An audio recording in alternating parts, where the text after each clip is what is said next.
Sirs and madams, on location. Why was that so funny? Because he's sleep deprived. Yes. Oh, okay. Everything's funny at this point. That's fair. Yes, sir. So yeah, we're on location at a... What's the title? Swanee? I knew. Oh, there it is. We just need to start over the whole thing. Let's just start over that whole thing. We're in the Ralston listening Is it room. Swanee University of the South, or is it University of the South? Well, we Swanee? always got to I do like forgot. 3 takes, so this is fine. Oh, I'm leaving all this in. So yeah, we're at the Ralston listening room. Well, I was getting there. On the Listening campus of room. Sewanee University, also known as the University of the South. Ah. So just take all that and just edit it, whatever. No. How about you just start this? You're more familiar with this No, place. it's already than I am. started. Oh, okay. So yeah, so we're here, and I'll put some pictures in of other parts of the room because all the important stuff's on that side anyway. Yeah. And then and I'll actually put some links for the information about the equipment and which companies make the equipment. And none of us or none of you can afford it anyway, but it's still fun to go look at. So, There are houses that are cheaper than this equipment. So yeah, so we're going to do RWBY Volume 6 soundtrack, and that's pretty much all I got. Cheers. You want to just go in? What's the first track? Rising, Oh boy. which is the intro, Right. Yeah. but the full version, obviously. Yeah. So If you guys want lyrics. yeah, that's already on mute. If you want to watch lyrics, you can do it on that, but we're going to be listening through it through the actual system. Sounds good? Cool. So that's up to you guys. Cool. Okay. All right, cool. So joining us is Katie. Katie's back here. Hi, Katie. I don't know if I'm even Katie's way. Katie's a friend of mine. She's also an opera vocalist, and she is the curator for this listening room. So, yeah, this is going to be fun. I have a friend. One. There's more than One. Listen, man. Opera is a lonely world. We need as much help as we can get. Do you, though? Yes. Yes. That's why the pit's more fun. Yes. Yeah. That's also true. Okay. It's much You guys more good? Yeah, let's do it. Cool. Let's get into Do it. the first track.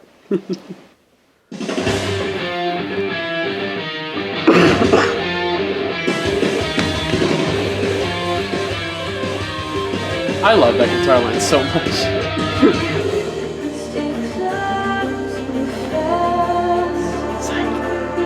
I was planning on doing it. I almost did it too. You have to put a word bubble in this thing. Yeah.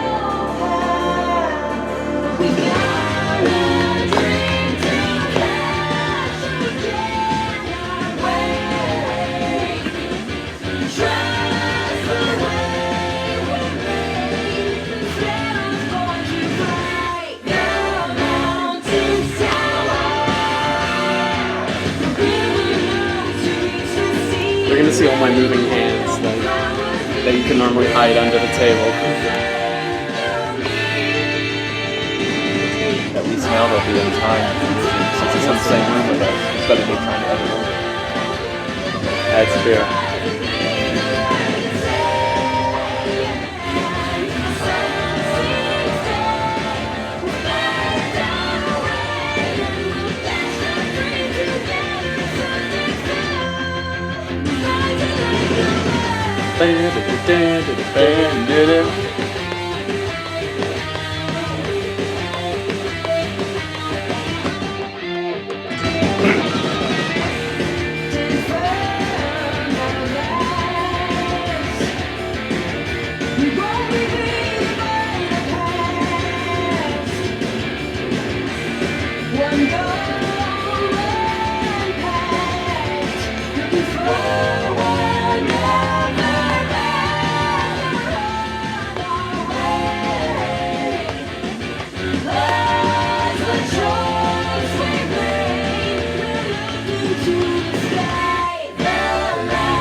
Good job, Jeff.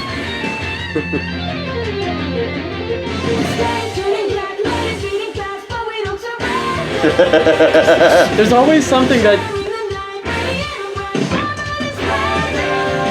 Harmony! This is so nice. Piano line. Make sure you must talk about it again later. I will. Yeah, I know.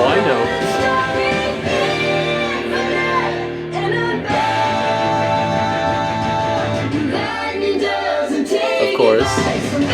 Yeah. At this point, you knew that was gonna happen.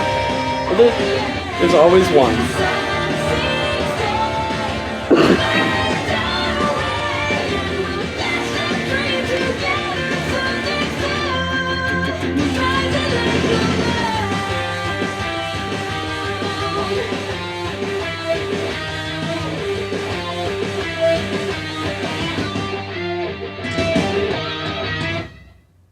Yeah, it's clean.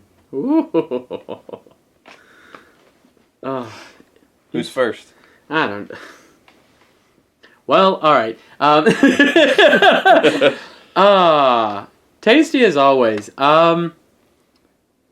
It's such a nice tune. So what sticks out to me about the song that I think is super cool is the fact that the verse, the bridge, and all the chorus, they all start on the 1. Mm-hmm. Because it doesn't sound like it would be a big deal, but you know, like when you hop to a bridge, you want to usually like modulate to a different key or set it up. Mm-hmm. Maybe somewhere like you'll eventually land on one, but you don't always start there. You want to make it more interesting on the second go around, and then bring it back. But every verse and every verse, every bridge, and every chorus starts on like a 1/7. So it doesn't sound like it's home, but it is, and it doesn't get stale. Like every time, maybe it's because the vocal line starts on like a 4 or a 5. But chord-wise, it just throws me off a little bit because it's so linear and so repetitive, but it doesn't feel repetitive. It's actually really, it's really refreshing to hear. So this might be why that is. This is my least favorite tune of this. What? Yeah, same. But no, I like it. I'm on the other end of the fence. No, I didn't say I dislike it. It's just in the context. Yeah. The other song, yeah. Yeah, it's like this is the one I like the least out of all of them. So we're talking like 100 versus 99%. Right, they're all fantastic. But I think that's why is because it is hella linear. Yeah. Yeah, the others are less so. Yeah, it doesn't sound quite as. I was trying to figure out why when I was listening to this album why I felt the same, and that actually makes a lot of sense now. Yeah, it doesn't sound quite as prog rock. It's very as some of the other stuff sometimes does. But that bridge, that middle section, that of course you wouldn't hear on the actual opening, where we get like a running piano line across like 3 octaves and like half the instruments drop out. That was fantastic. Mm-hmm. That was that. I don't know. It's not a palate cleanser, but it lightens up the mood for a second, and I like that because it's enough to break the monotony. Yeah, it focuses in on the voice, it focuses in on the piano, and Jeff added a couple extra harmonies because he had space to in the sound. Mm-hmm. So in composition class, we call that remind and surprise. That was the surprise. It was lovely. Also, that little double bass hit, or that full drum hit at the end. That's pretty epic. I'm a big fan of that. Yeah. Not much on my end. I mean, granted, 99% of the reason why I get paid is on first position, but it's always nice to hear a bass player go past the 5th fret and do stuff. So but other than that, it was very tasty. Even if it's still on the 1. Even if it's still in the 1. The fact that it's not in the first position. Don't get 1 confused with first position. Yeah, I see what you did there. Yeah. No, you can totally play. You can play the one on halfway up. The next, you're still in a 1. Yeah, you can be.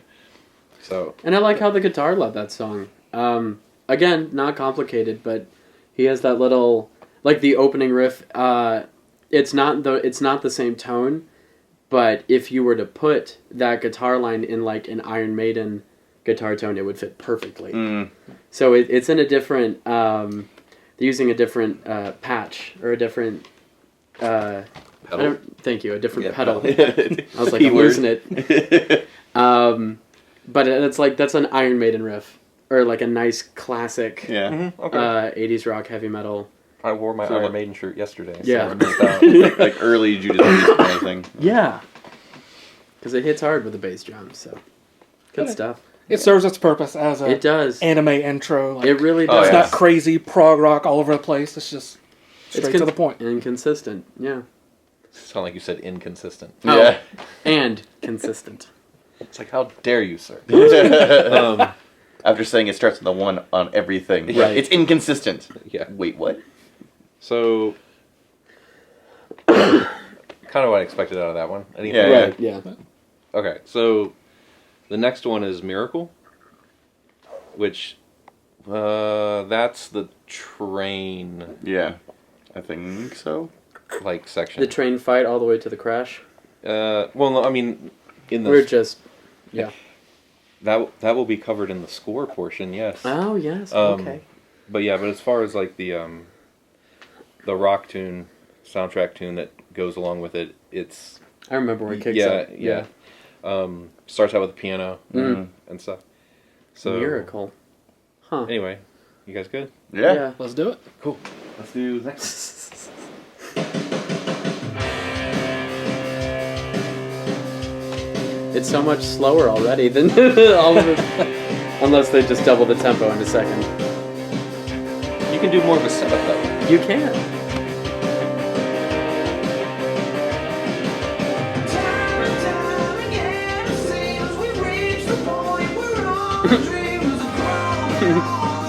Okay.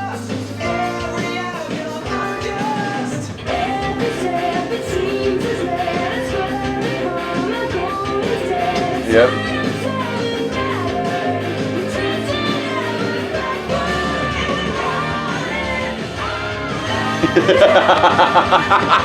I swear, man.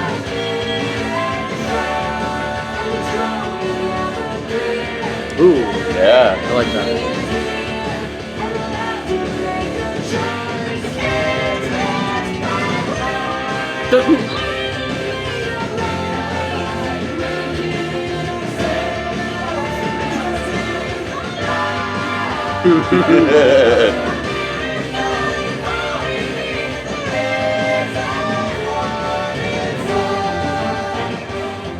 I like that. Is that horn backup you were talking about? Orchestral hit kind of thing, yeah.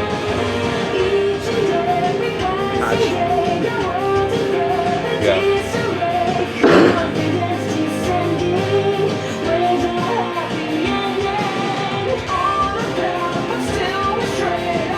I don't like that Oh, yeah.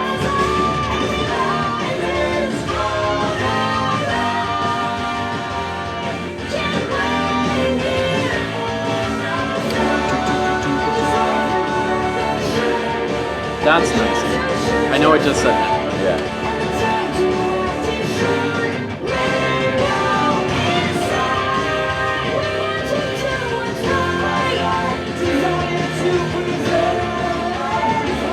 Yep. It's like I hear it coming.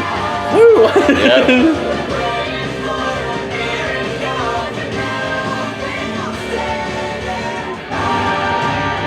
Oh yeah.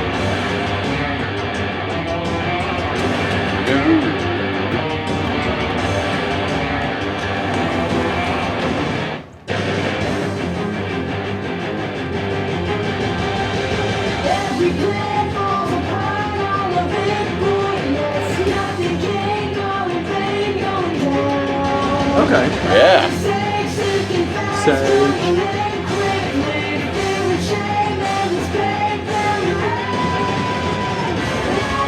What?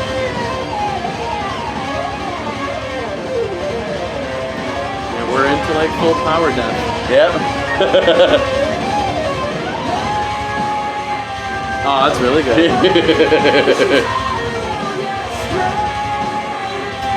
Right.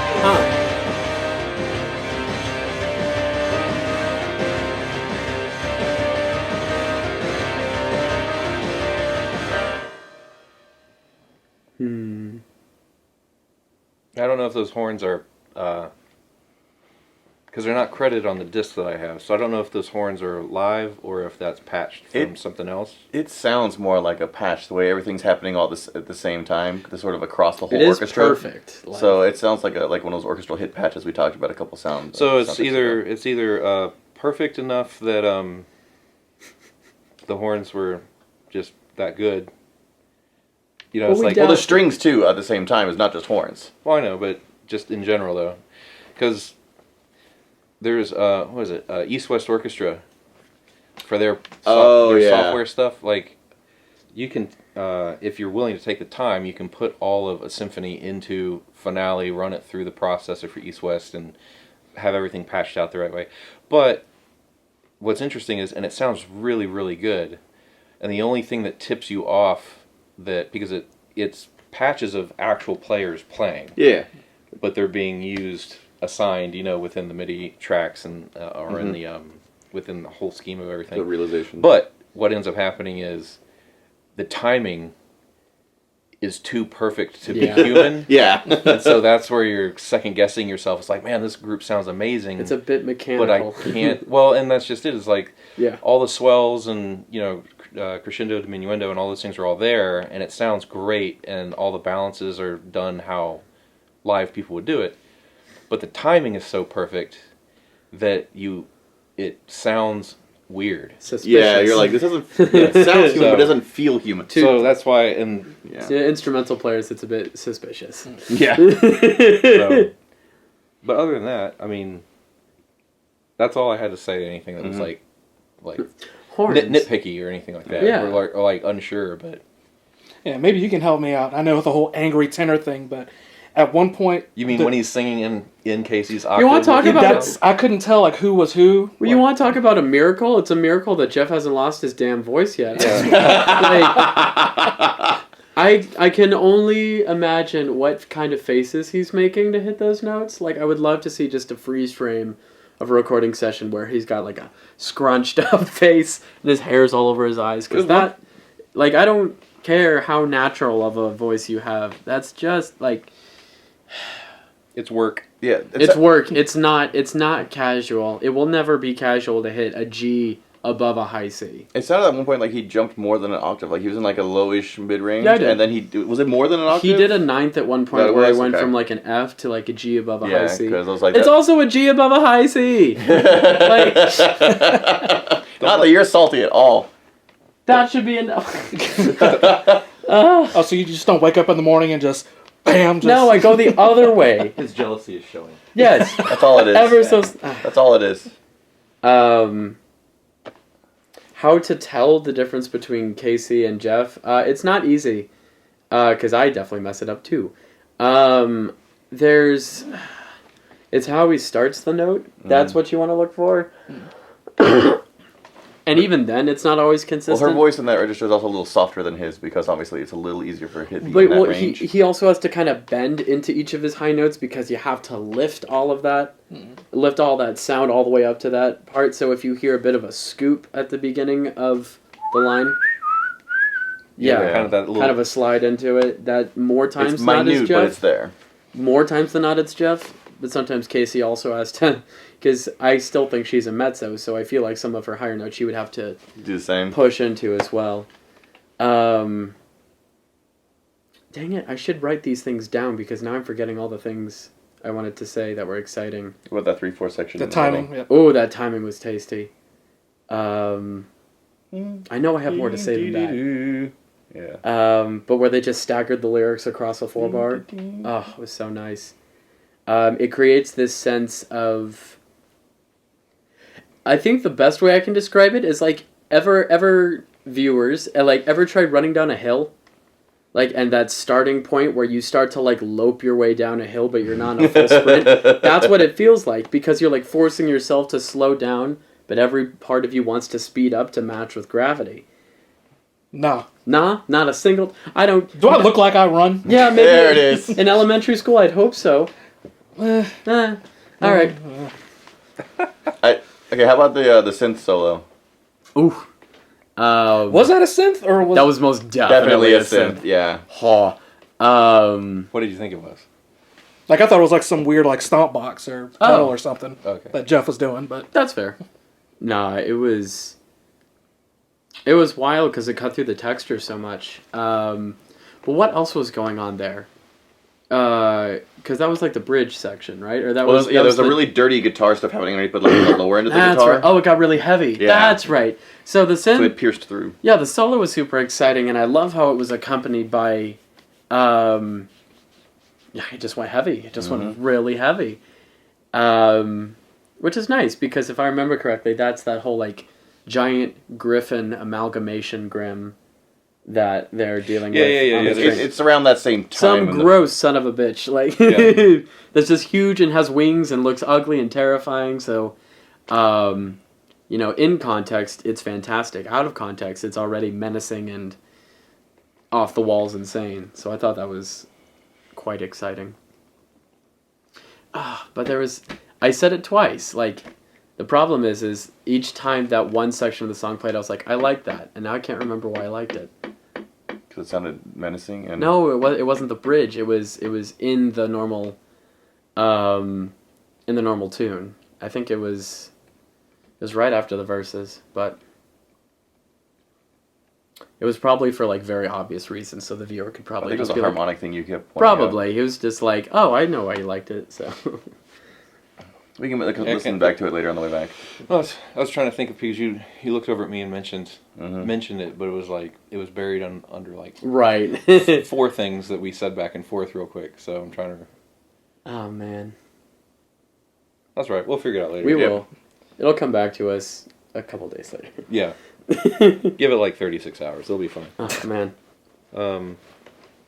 Keep a set of notes handy. I'll say, you have your scroll. Like, listen, man, my scroll's at 3%, but yeah.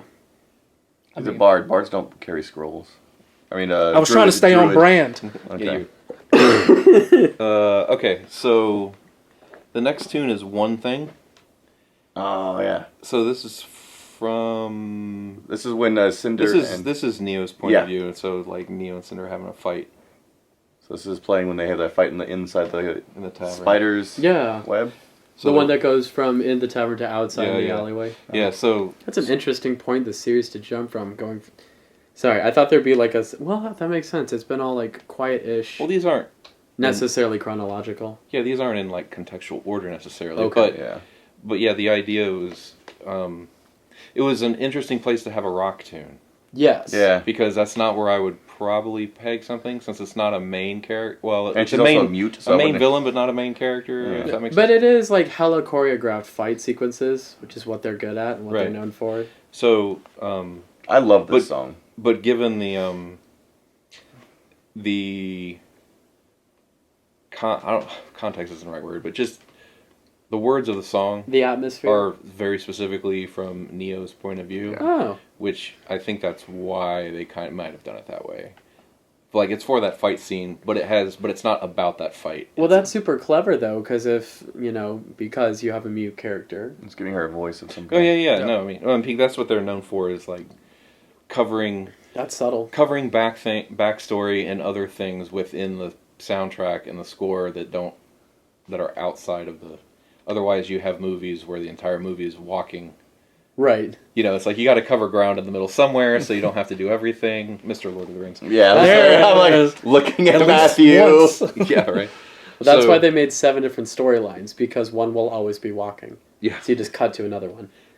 And they're still walking, so it's still walking. It's not everyone's walking. Sometimes they're standing off in a tower. What was the line from Clerks 2? It's like, there's so much walking in that damn movie, even the trees walked. Right, exactly. Yeah. So it's a true. deep pull. All right. It really. Well, all right. So the next one is one. Did you find what you wanted we're on there? Okay, cool. Mm-hmm. So the next one is One Thing. So. Cool.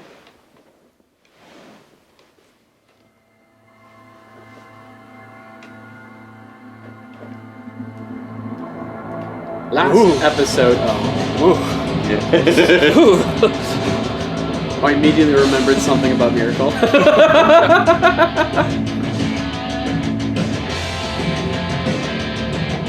Thanks about that.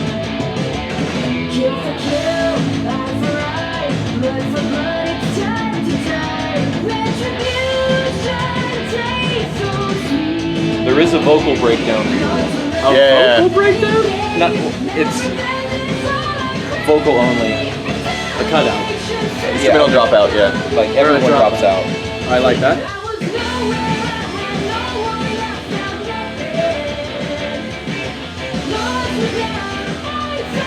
Thank you, sir.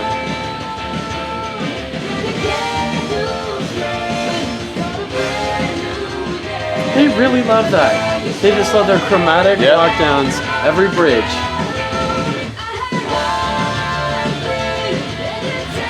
It's not bad, but it's also super predictable.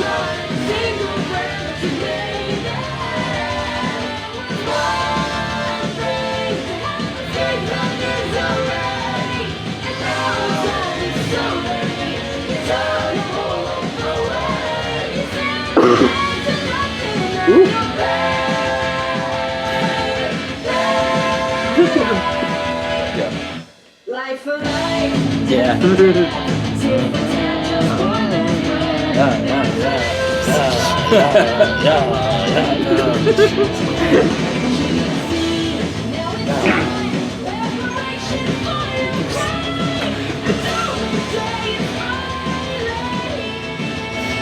Why? What? Why? Oh, yeah.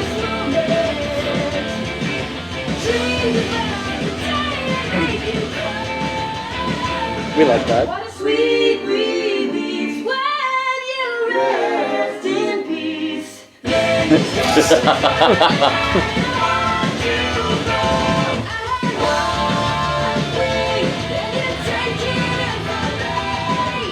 This sounds hella montage-y.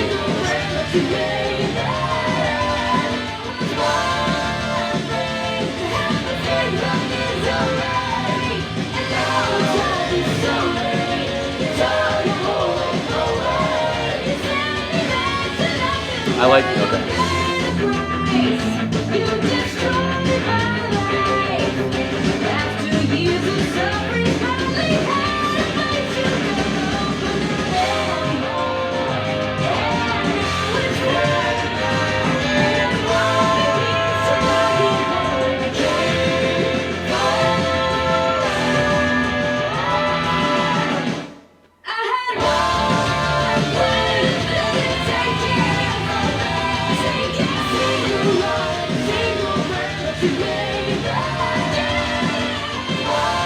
Good for her.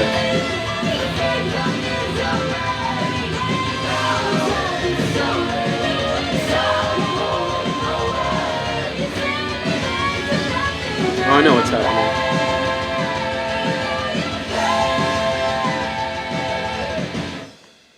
Ooh. And it Well, yeah. doesn't resolve. Yeah. Hooray. Yeah. I started thinking about that towards the end. About, like, so the amount of things where I wonder, like, because I haven't listened to this in a while. Right. Like every time we go through and listen to one of Jeff and Casey's things, I'm kind of like, okay, I want to step away from it so that I can just kind of hear it with Refresh. Yeah, refresh or whatever, like in the actual. Same. But I started to think as we got to the end, I'm like, wait, I don't think this one. No, this one doesn't resolve. Nah. I looked up at you, just like, does he remember that? But then the other side of it is, I'm thinking ahead. I'm like, how many of them don't? Because I think there's like There's a couple of them that don't do that. A couple in this. Yeah. Sometimes it's okay. I didn't mind this one. There were just others where I was just like, damn it, it must. Right? I mean, just to be on the safe side. It must. But so yeah. What notes did you write down, sir? All that chromaticness. So that's the thing. It's not. Oh, that's his favorite. Or Jeff's favorite. Yeah. That's Jeff's favorite for sure. So it's been a pattern, but for some reason it's like it was really easy to spot this album because this is song 3. Mm-hmm. And each bridge has a walk down from whatever key it's in. And it is a beautiful formula. If anybody had to have a formula to follow, I'll take that over any pop trend today because it's so much more interesting. On the other side of the coin, I was just like, all right, is the end of the verse is here. What's going to happen next? Oh, da da da da da da da da da. Okay. Now, I don't know. I was like, okay, that's cool. Heard it before. So I don't have much to comment because now it's just commonplace. Which is, I'm not going to use in a critical. Right. I'm not using that as like a critical observation. But I'm noticing it, where it's just like, okay, after the verse is done, they're going to like walk down about 5 or 6 semitones, and then land on that note, stick to it, and then find a way to bounce back up. What I did really enjoy about this piece was, I think both in the bridge and the chorus, they start moving up by whole steps, Casey does, and it's out of the blue. So they'll just be playing in they'll be playing in a key, then they'll just lift it up a whole step, then they'll just lift it up a whole step after like each verse or half verse. That's nice. Because I don't hear that as often, and also because there's no transition keys. Like they don't go from like G minor, hop to another one to bounce up to the new key. There's no modulation, it's just... Yep. No, it's just straight to the next key. So, going from G to A, or G minor to A minor to B minor is, it's abrupt. But I think with this kind of 4 on the floor, heavy, balls to the wall kind of rock, that's a nice touch. Everything's already so in your face about this music that when you just pull the rug out a little bit and switch the keys on them without prepping it at all, that's really nice. Yeah, it kind of makes sense because, like, if you looking at the lyrics and knowing so the tune is supposed to hint a bit about a character's backstory, and so there's the current situation that character it's being written for, like, which is part of that fight scene or how they get to that point, right? Yeah. But then there's the backstory of the Neo character, right? So, so you kind of get into this thing of you've got, it keeps walking down, but then it's abrupt when it goes back the other way. It's like I can kind of see, and I'm not sure if it was conscious, but I can kind of see where you're wanting to. I've got 2 different stories I kind of have to tell in the same tune, and I wonder if that's part of the shtick for getting that across. And the problem is I've noticed that, and I've The walk down, but I know the lyrics or have read the lyrics, before, and I've paid attention to both, but I haven't sat down and thought which. What if they correlated? If it doesn't correlate or not. Right. I don't know. I'll have to go back and see. It's always, But that stuff has happened before, which is why it makes me think. About it, especially makes you wonder. Yeah, I was gonna say in the earlier OST, was there like a torture? I don't know why I can never say his name right. That was right. That's yeah. That was right. Was there ever a song about him, like in the earlier OSTs? No. Okay. I was just questioning if there was any kind of like motifs from him that. That carried through. There's a cello line that is. It's the first thing you hear. Yeah, after the narration of the very first episode, there's a cello thing. Yeah.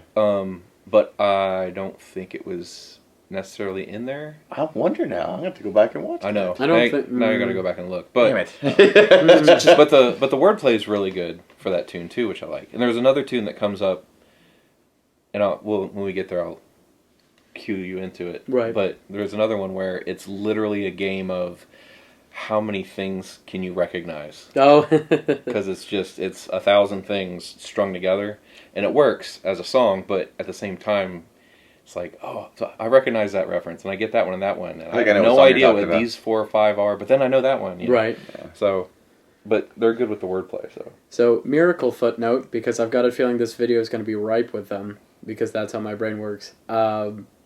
That's super segmented and short. I like how the song Miracle was slower than most other tunes that Jeff has put together for fights.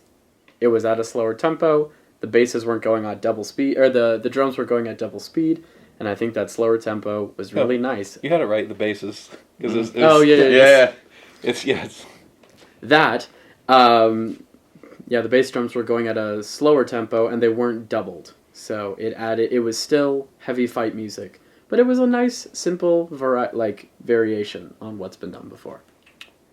Okay. Mm-hmm. So the next one is the one everyone was wanting. Because we keep making jokes with Jeff about being an angry tenor. Oh, yeah. And so there's a bunch of people that were thinking, yeah. Oh, I can't wait for you guys to listen to Lionize. Yeah, I've been hearing all about this. Right, one. Exactly. So it's from the Adam Short, I believe, right? Yeah, it's the Adam Short. So here's the interesting thing about it, though. The tune, Yeah, I guess it was one thing.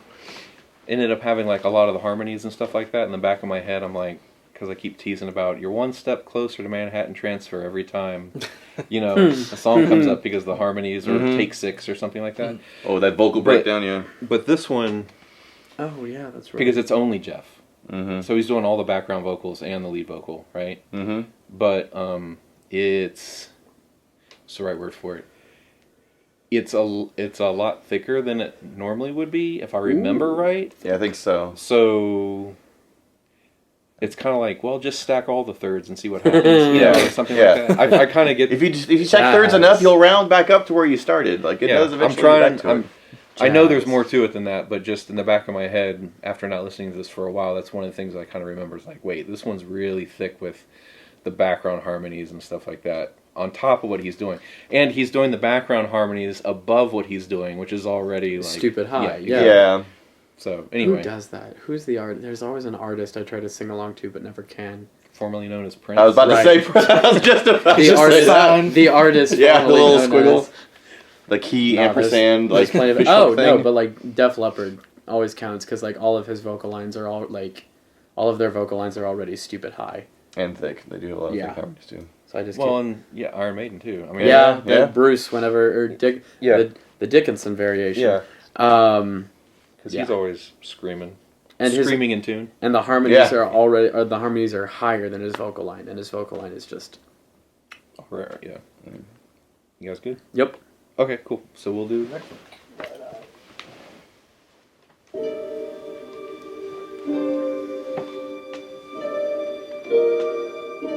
There is no war in Ba Sing Se. Yep.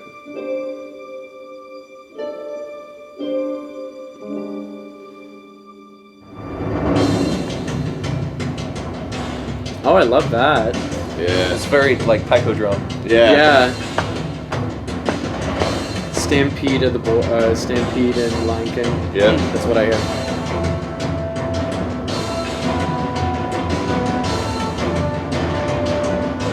That horn, that French horn line in the back is nice too.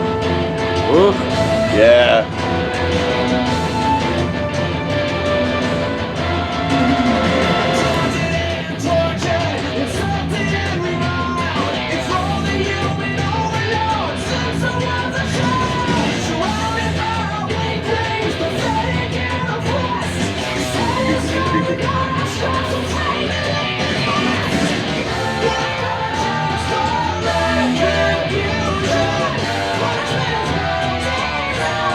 It's a dream.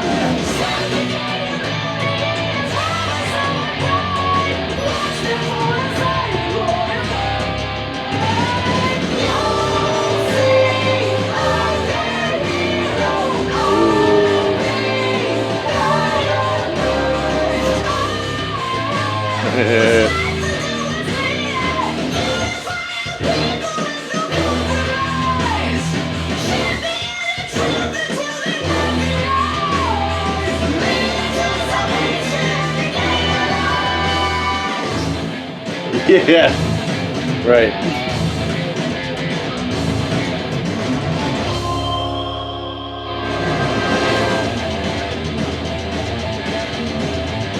Man. We're back in 4. Yeah. Or we're in 4 for the first time. Yep.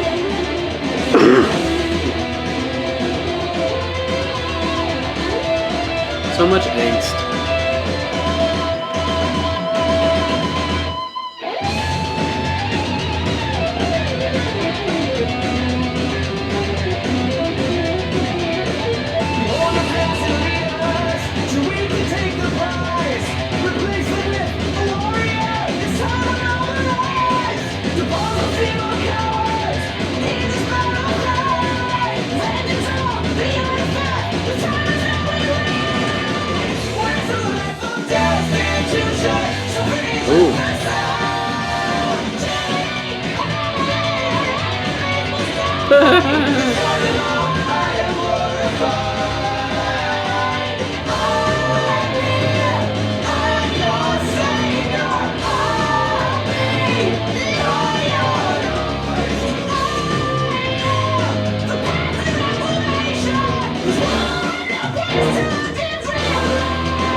You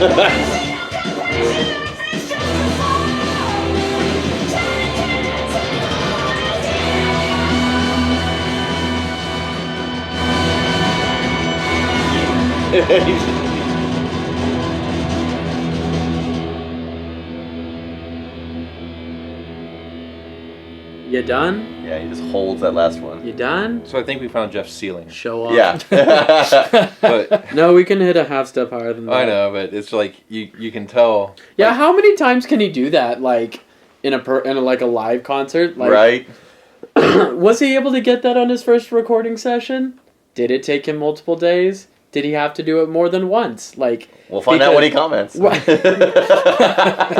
man, that's so stressful on the voice, which is impressive. He must have the immune system of a god. So you just Or this recording stuff takes him out for a few months, and then he just comes back. Mm-hmm. It tears up the throat, man. But like, and he committed. As much playful jealousy as I throw at the man and his notes, most people won't.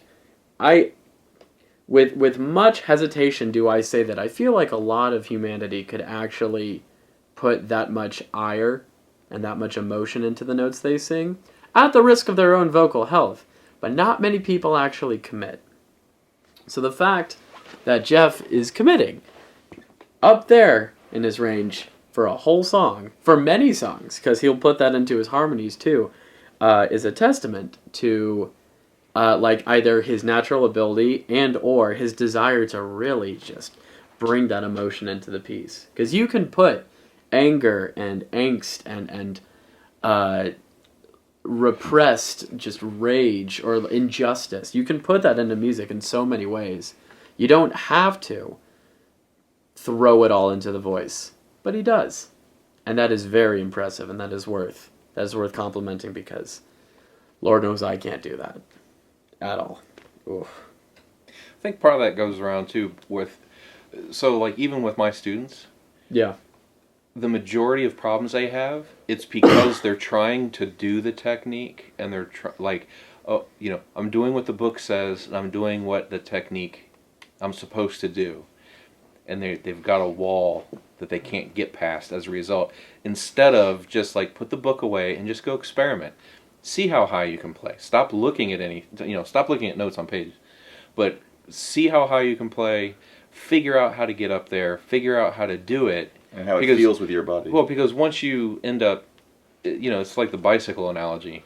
Once you do it a couple times, it's like, okay, now I know what the sensation feels like. I can reproduce the sensation.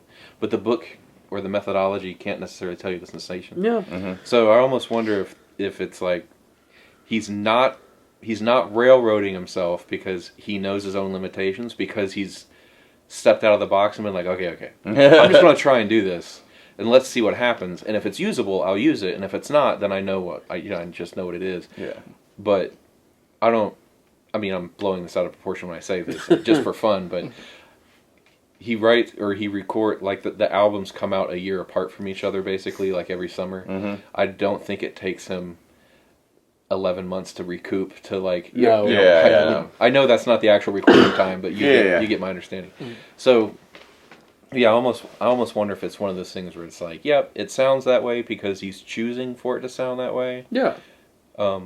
Like some of the vocal fry and stuff like that is just, that's unavoidable, but because it works with this, it's okay. And but if you were intentional. to try and do that, with doing any kind of choral opera work, it's not going to work. Nope. Because that's not what's asked for. Right. And every choral or opera person could do this if they would step out of the box and experiment and do it that way. But because they're not asked to, and because they want... There's no need. Yeah, exactly. Yeah. So no utility for it. Sometimes you gotta cross the lines in the sand to know that they're there. Which is not a piece of advice I'll naturally always give people, but for musicians, usually worth it to like test the limits, break the limits, see where it is, and then redraw. Know where your ceiling actually is. Redraw the line once you found out. because usually those things are learnable. I like how it started in 3, but then when you get to the solo section, it goes to 4. Because it just sucks to solo in 3. I mean, you're not wrong. It's just it's not how, you know, I don't want to say every rock band, but like when you sit down and you think of like big bands and rock bands and stuff like that, the vast majority of the time it's if you're going to improv a solo. It's something different if you're going to like write out a solo that's in 5/8 and it's supposed to be its own little thing or whatever. If you're going to improv a solo, trying to do it in 3 is like removing, you know, a quarter of your brain and trying to function on the other 75%. It's like a three-legged race. It's like, I know how to do this, but it's harder for some reason. It just doesn't make sense in your head necessarily. It doesn't recycle the same way in your head as when you go to 4 and start over. Yeah. Because you're just used to it.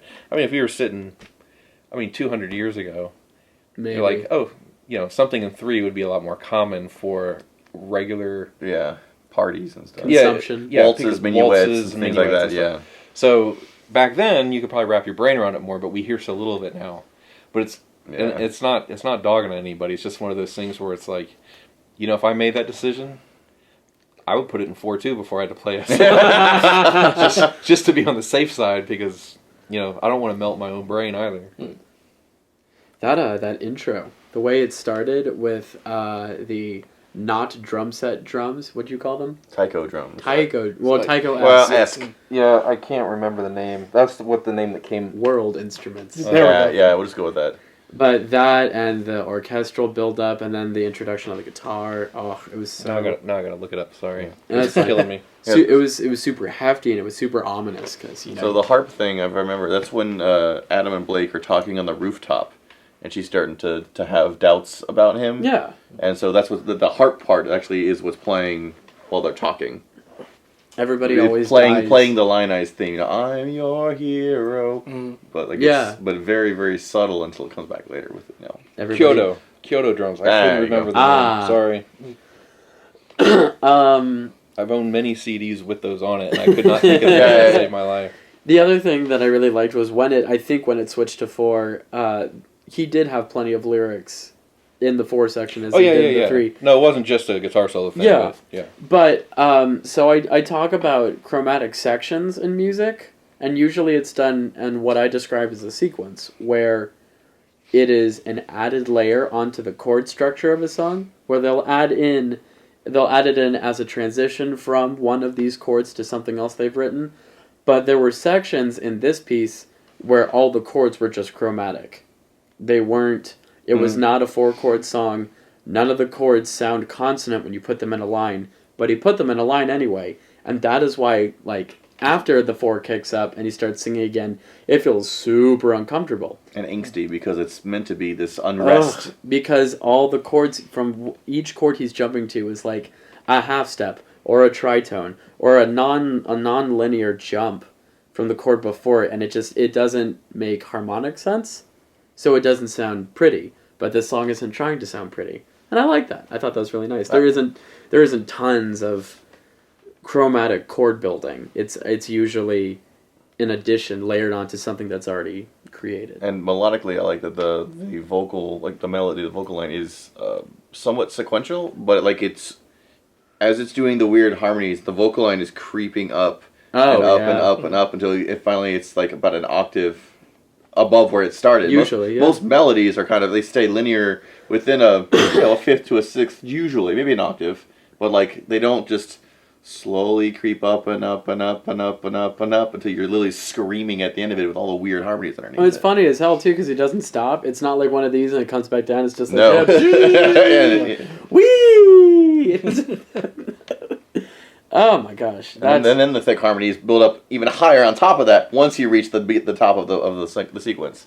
I bet this song is a fan favorite, but I don't know if RWBY live concerts are a thing that happen. I feel like you'd make a lot of money if you were to take this music on tour. They do stuff at RTX sometimes. Yeah. Okay. Yeah. But again, I would not want to tour this song because I feel like if Jeff had to sing this every 3 days for a different city, the havoc it would wreak. Oh yeah, no. Because it's and the reverse compliment I'm giving it is that while strenuous, this piece is such a damn powerhouse. Like, I would want to drink.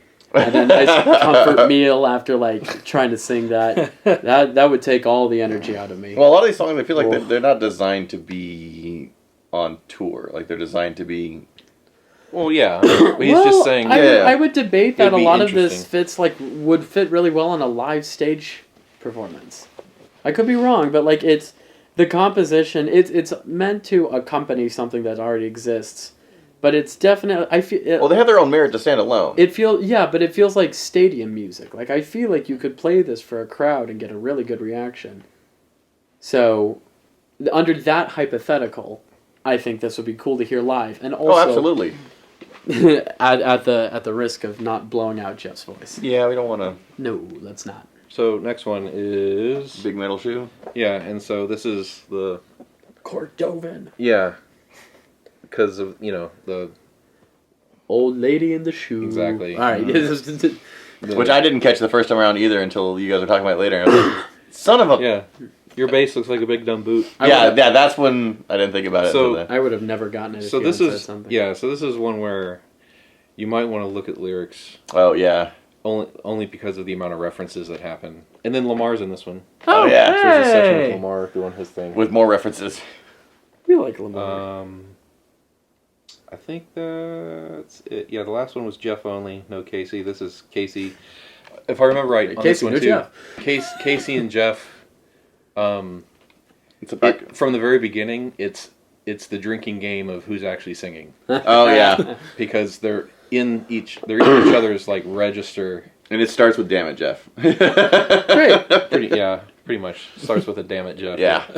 So I'll go on a t-shirt one day. Okay, so Big Metal Shoes next. Okay. There we go. The way they start this is cool too. Nursery rhymes, I guess. Children's Good catch. Good catch.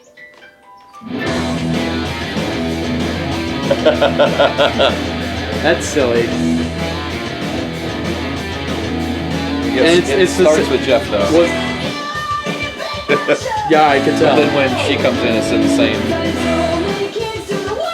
She's just right there. See how her high notes are a bit smoother though? It's a little less great. You hear it? Yeah. Like even though it's a jump, it's smooth. That's the other drinking game. Is whenever they say mirror, you take a shot. Whenever there's a mirror reference. Oh, that's right. I did this when we were watching the episode. Yeah. I remember this.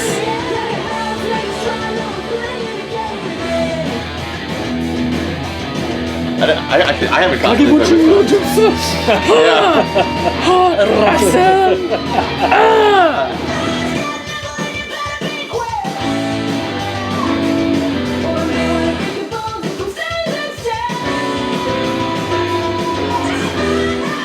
There's that high G.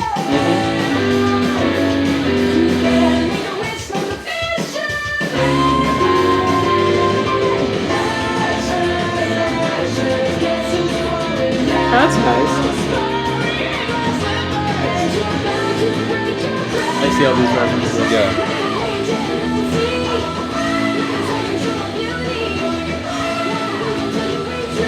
Oh, I see. It's just all the nursery items.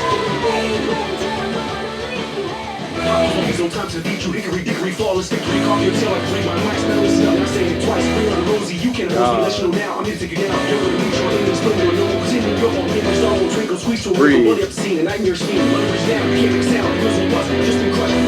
Time for you to die. Catch you by the toe, never let it go.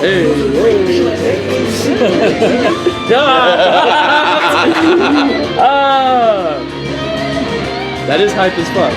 Yeah.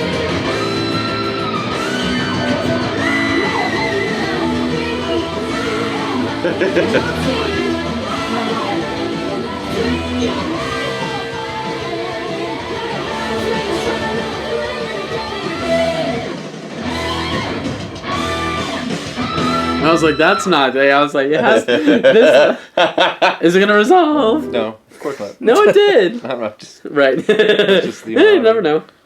Yeah, they. That would have been rude as all hell if they didn't do it though. Yeah. Yeah, that's if they play the 7 and then don't finish it off, I was just like, wait, they almost got it. Okay, okay, there they go. That was kind of cool. Like whenever they would do that walk down, it wasn't the predominant guitar. It was, you hear more. No, it wasn't. It was piano. in the keys. No, the keys were moving. They were roaming. Yeah. That's that free roam. Yeah, really dig that. And I have to listen to it again, but towards the end, I don't know if it was like some weird tapping arpeggio thing. I'd have to hear it again, but on the guitar. not the bass, but the guitar. Yeah, specifically Yeah, okay. guitar. Okay.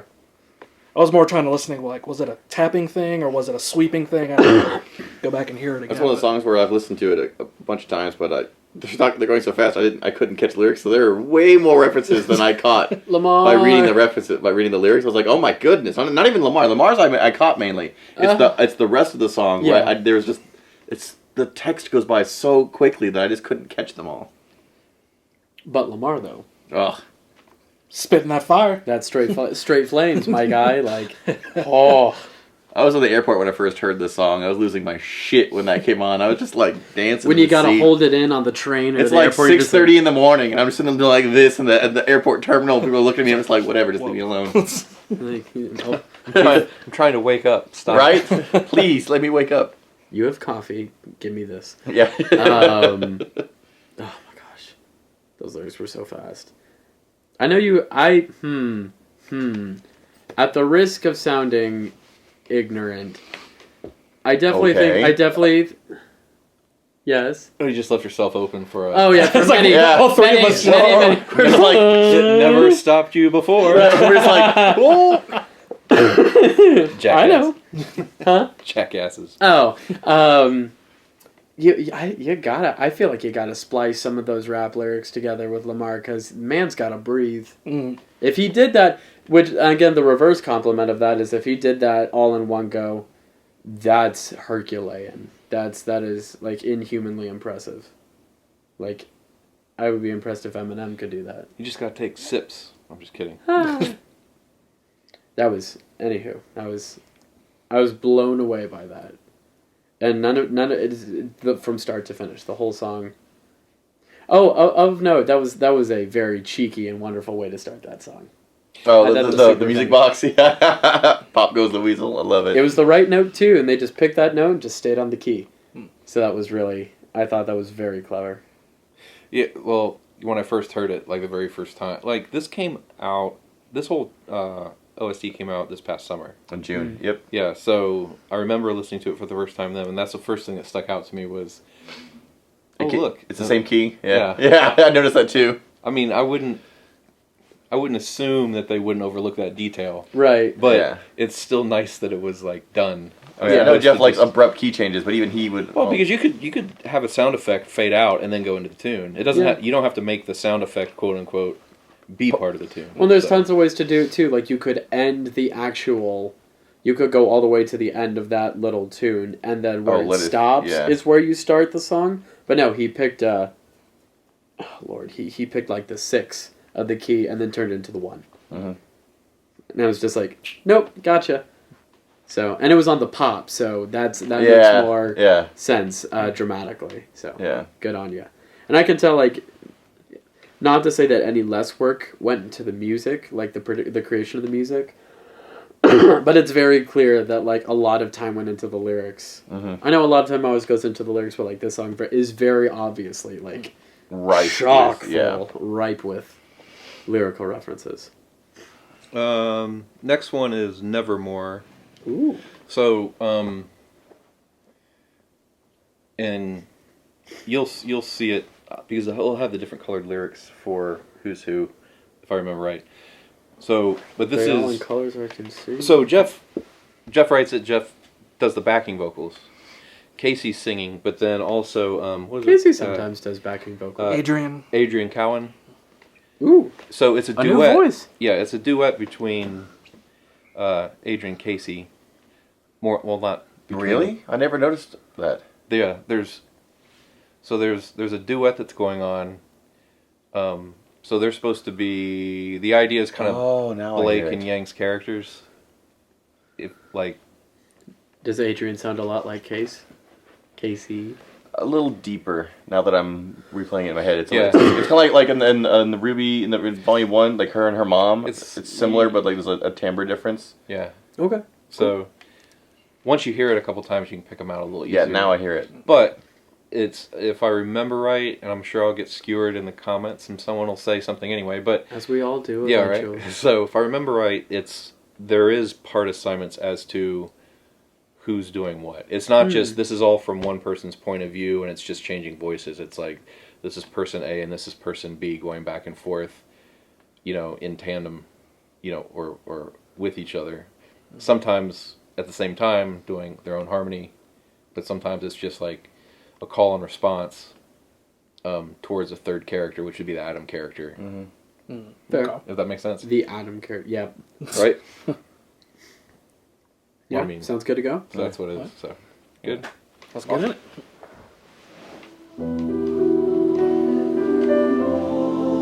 Lots of quiet starts for this album. Like we've had like 3 or 4 songs that like ramp into it, but don't just. Will I be afraid? Will I run away? It's behind me. Freedom is far. Okay, so Yang is the different voice. Yeah.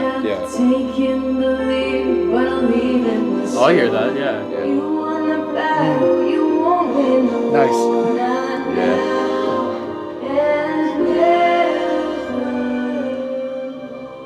Remind me to mention something about the name of the line.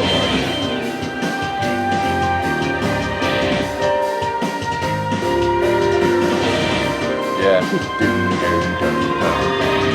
That flat too, though. Yeah, I love it. You talk to subjugation. It's a good drum part too.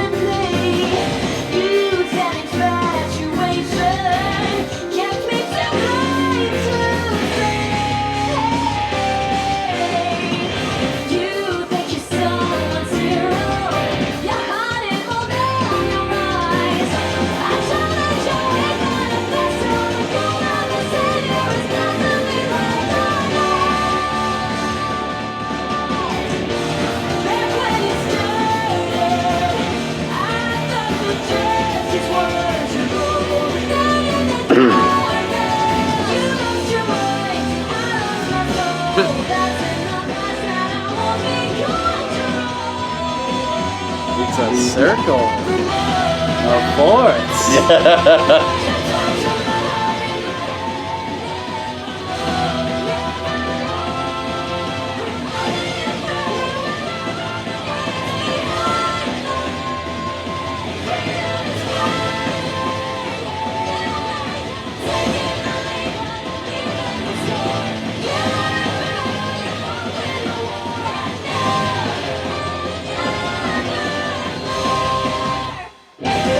This sounds like power metal ass song if there ever was one. I know. The keyboard solo. But with also like jazz backup. Yeah.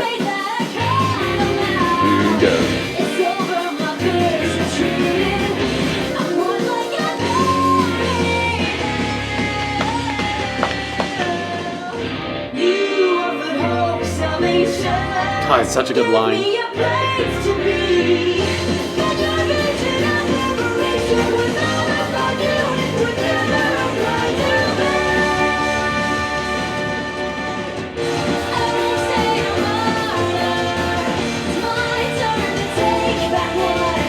I hear that vibrato, that little bit of.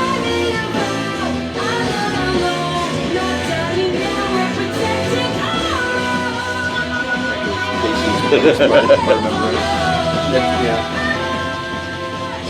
That part right there, that's the power. That's Yeah. Unleash the Archers for me.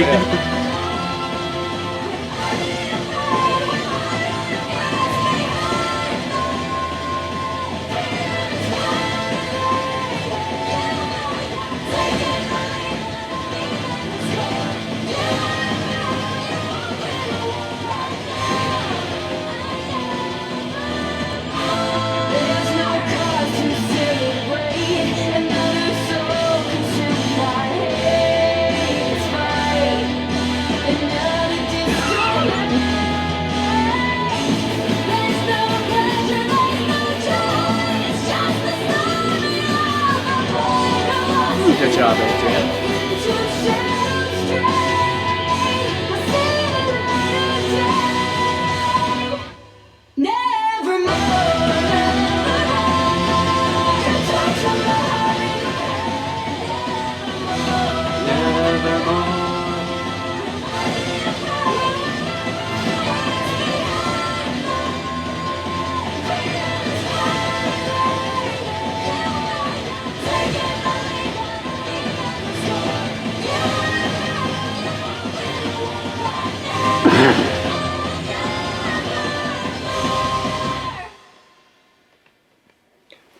It's so power metal, it hurts. So 3 things before I lose them.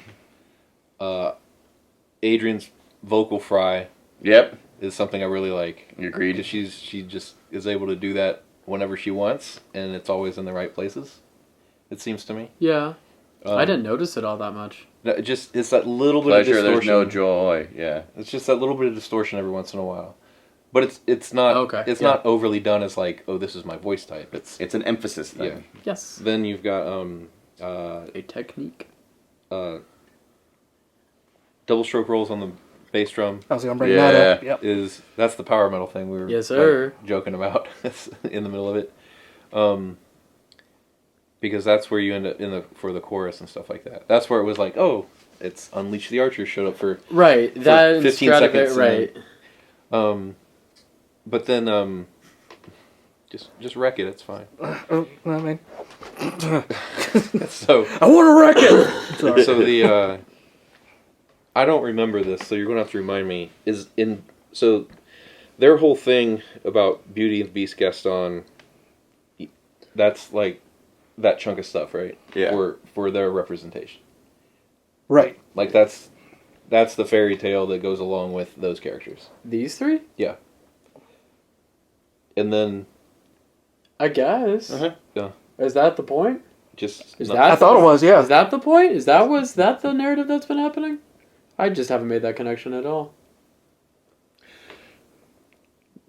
Okay. Cool. But so in Beauty and the Beast, wasn't there a song called Evermore? Oh, I don't remember. That would be Goose's. Goose would the know musical. Oh, in the musical. In the musical, or like when they did the movie, that obviously is like a, has the one I just watched last night and I can't remember. Yeah. Really? Yeah. Matthew doesn't know. I actually do. I should. # Disney Plus. Give me a break. I don't keep up with. I actually don't know the musical and show. I just remember kind of think of if there was a. I kept thinking there was a play on words to that. I kept thinking that Evermore was a song that was used, and so they used Nevermore for this as. Because your first thought about it is that's what they call the giant bird, whatever. And it's like, oh, yeah, it's Nevermore. Obvious that's a, clever, yeah. Because for beast. Well, when it comes to like fairy tales and stories and stuff like that. I mean, that's, Poe, right? The Raven Nevermore. No, yeah. So they called the. He is right. There is a song in Beauty and the Beast called Evermore. Okay. So I get the feeling that this is a play on that. Oh, and right. I didn't think about that till now. So you had your revelation of like, wait, this has something to do with that? And mine was like, oh wait, there's a step lower in that. Yeah, there's one more layer. There's one layer in that I didn't realize. And next year, when we review these again, we'll find 10... No. Yeah. 3 more things to see. So, those were the 3 things before I forgot. Otherwise, I wrote them down just in case you wanted to... That you may have taken the lead, but I'll even the score. Whose motif is that? Is that Yang's thing? The yellow is Yang. Appears to be Yang. No, like that melody is like that's somebody, but I can't remember who's taking the lead, but I'll even the score. That's win the battle, you won't win the war. Like I know I've heard that before in the soundtrack, but I forgot. They use it whenever the 3 of them are in conflict on the screen. It's always them. Yeah, okay. That's their motif. Okay, that's what I was trying to get at. Like whose or it's used in the fight scene when the 3 of them are fighting. That's Alex uses it as a leitmotif whenever as a thing as their conflict. Gotcha. Okay. If you don't know the answer, just say Quincy Jones. I don't. 90% of the time, you'll still be right somehow. 7 separations of Quincy Jones, like it'll circle. The thing is, you're not wrong. That's why I'm just like I got nothing because I'm like, oh wait, no, he's. And I guess the only other thing I can think of is going into the chorus, that run going up, bass, guitar, maybe piano, just... Yeah. But speaking of circles, the reason I was doing this during the song is because there's just multiple points in the football are round. Sports ball. Go sports ball. It's just because they do like a circle of fourths kind of, I think. They're just doing a circle of fourths jump where it's just like jump, jump, jump, jump, jump, jump. So they just like use like either half a verse or a full verse to just run all the way around the circle of fourths quarterly and then just come back, which is always a good choice. That is because it just throws off the audience for just a little bit, and it's like, nope, we're back. And I also just love that the bass was leading like all the transition lines, where at the end of every verse, the bass would take it into the next lyric, take it into the next section of the song. Mm-hmm. It was the one that was going do do do do do, like. Oh yeah. That's what I'm talking about. Is that little tag at the end of each verse. So I thought that was really, really, really... You finally got a moment to shine. And I wasn't even paying attention to it. I got you, bud. Fail. It happens. I thought it was also really nice that... You don't deserve that shirt anymore. Well, first of all, good job, Adrian, too, because she's just a... Adrian is a fantastic singer. Absolutely, like her, it's very clear that she just... A well-trained and fantastic talent. And in addition, I think it was really cool that, I don't know if Jeff made the call, he probably did, but whoever made the call picked a singer that sounds eerily similar to Casey Lee. Mm-hmm. Like their vocal timbres are right here. It's not two separate voices. Like, again, it's hard to tell the two apart if you don't know who's singing what line. So I've been listening to that, and I've never listened to it on a screen where I could see everything written out. I just see the beginning. So I had no idea that there was a second singer at all. I've been listening to it since June. I had no idea that it wasn't Casey the whole time. I literally thought it was one person. I had no idea it was a duet. The only giveaway I had that someone else was involved, which made me look it up, was that Casey doesn't...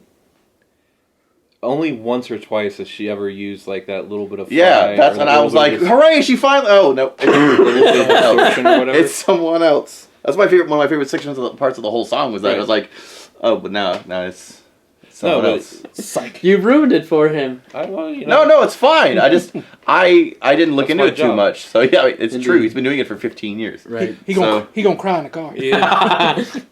It's too much shame. I'm gonna put that sneak that back in. It's like Friday claims part of the video again. Yet once again, come on, Craig. That's the pinned comment. Yeah, it's like you from your personal account. It's like Friday strikes yet again. Yeah, exactly. I had no idea. You were like, duet. I'm like, duet? What are you talking about? Oh, and then as you're talking about it, I played it back in my head. I was like, that's why it sounds like I could hear the slight difference now that as soon as you said there's a second person. Yeah. Once you hear it, once you note it, it's bright as day. I never really thought about it. But I wonder why they made that choice to actually have like two singers that are practically like side by side with how they sound. I don't know, because like, I mean, I can't claim to know what's inside Jeff's head, but I would want two slightly contrasting voices to have a duet. But for me, they don't sound the same. They're the same vocal part. If you were to like divvy everyone up into what's your range, but their timbre is distinctly different to me. Okay. But I will say, if I would like to counter by saying, I think like if you were to pull the average Joe, like it's those two are still pretty close to each other. Oh no, I get that. And it's not hard to find two different sounding sopranos, believe it or not. But good thing Katie's not here, right? Right. I jest. But I wonder why, because I wonder if the choice had anything to do with how close they sound together in timbre, or if that was just a byproduct of the decision. That's all. Okay. Yeah, we don't have an answer, but... Yeah, and like my big giveaway when it comes to sound is, like, I don't have perfect pitch in the sense, like, I can tell if something's higher or lower, but I can't give you a name. Yeah. But when it comes to timbre or color of sound, like, You can, for lack of a better description, a color of a note, there's a difference between an E flat and an F, right?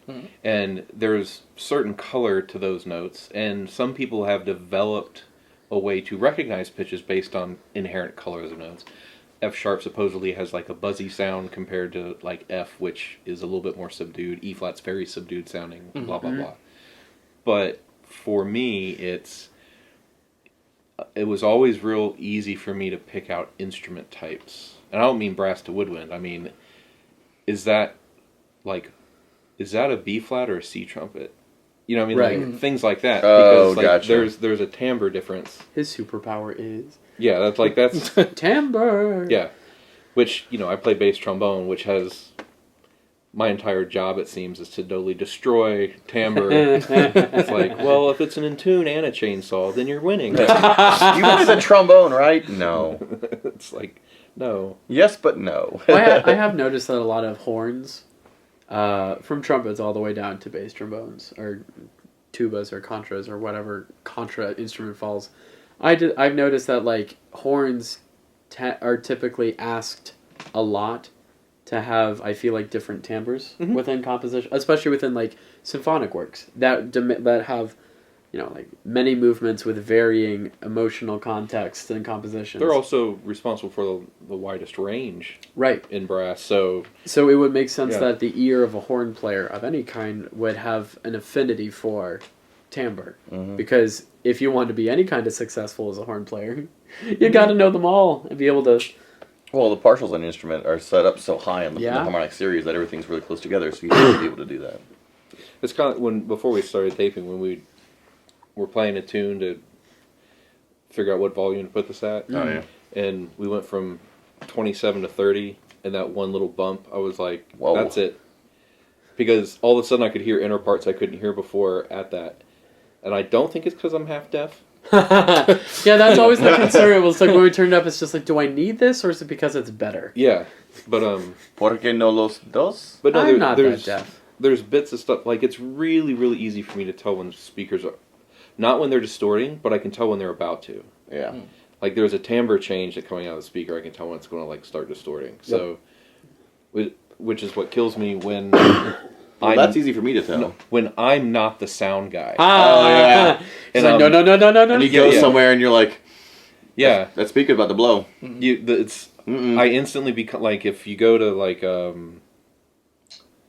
don't know, if I were to ever go to, like, the 40 watt or what's the place down, like, Roxy back in the day, you know, all those kinds of places. Yeah. Like, I could instantly walk in, and then you see me do the Homer Simpson meme into the hedge. It's like, I'm not going in there yet. Or the granddad that walks in immediately just like Yeah, it's just like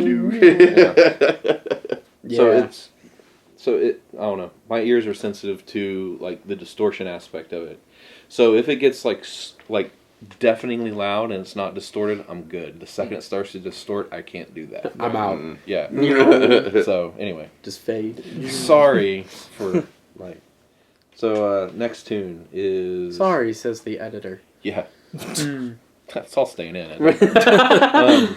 Indomitable, the next tune, which is the tune that played when Ruby the Leviathan. when Ruby's about to do her silver eye thing. Okay, is it both parts? Like, both of her, like, is it after she gets inspired and everything goes No, it's well? during the or thing. is it, like, do we get, like, the low and It's the like a high? little clip.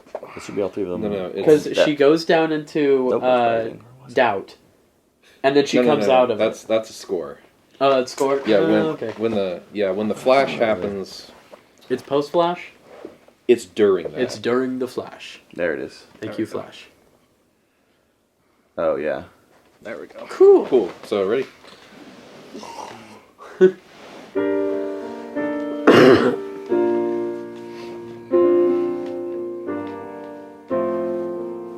Lyrics are important on this one too. Yeah. That's Monty, isn't it? Is it? Surprise. Is it? Okay. I met a man, he had a dream. Oh. I tried to understand, but nothing was what it seemed. Sometimes that's how gods roll. Everyone thought it was a RWBY tune, and then they were Oh. found out real quickly. 4 hours. It's not. It's a Monty tune. Yep, yeah. To build a universe and make every part by hand. A big scheme with an infinite. Prepare the tissues.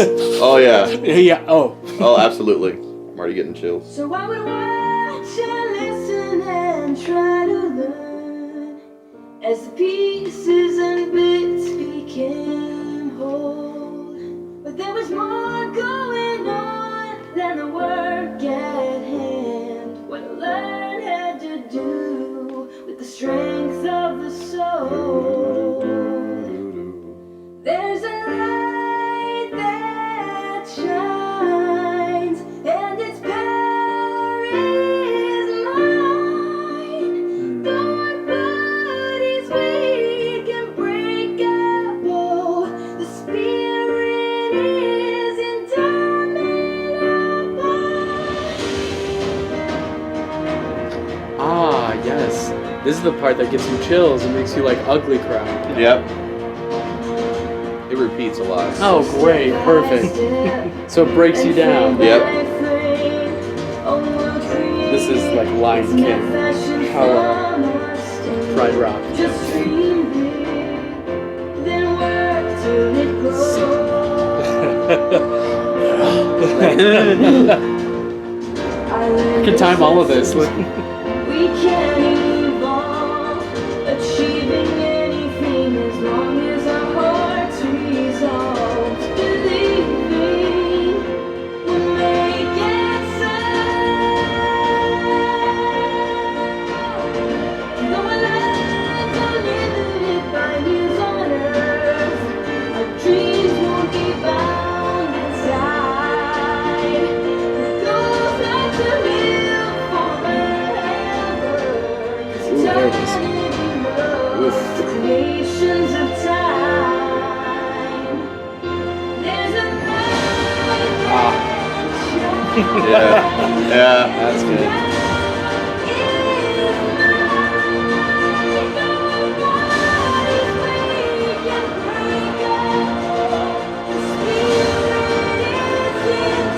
Yeah. I was gonna say, Yeah. where's that chorus? Yeah. We gotta have a chorus here somewhere.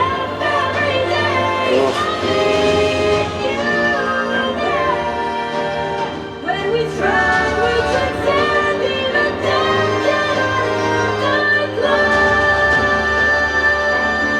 Right. I wasn't ready. You can't prepare for the unthinkable, for something that's so unfair. It's cruel, but that's how life goes. But through the sadness, the thousands of tears, we see his message sparkling crystal clear. Our work is larger than we know. There's a light that shines, and its power is mine. Though our body's weak and breakable, the spirit is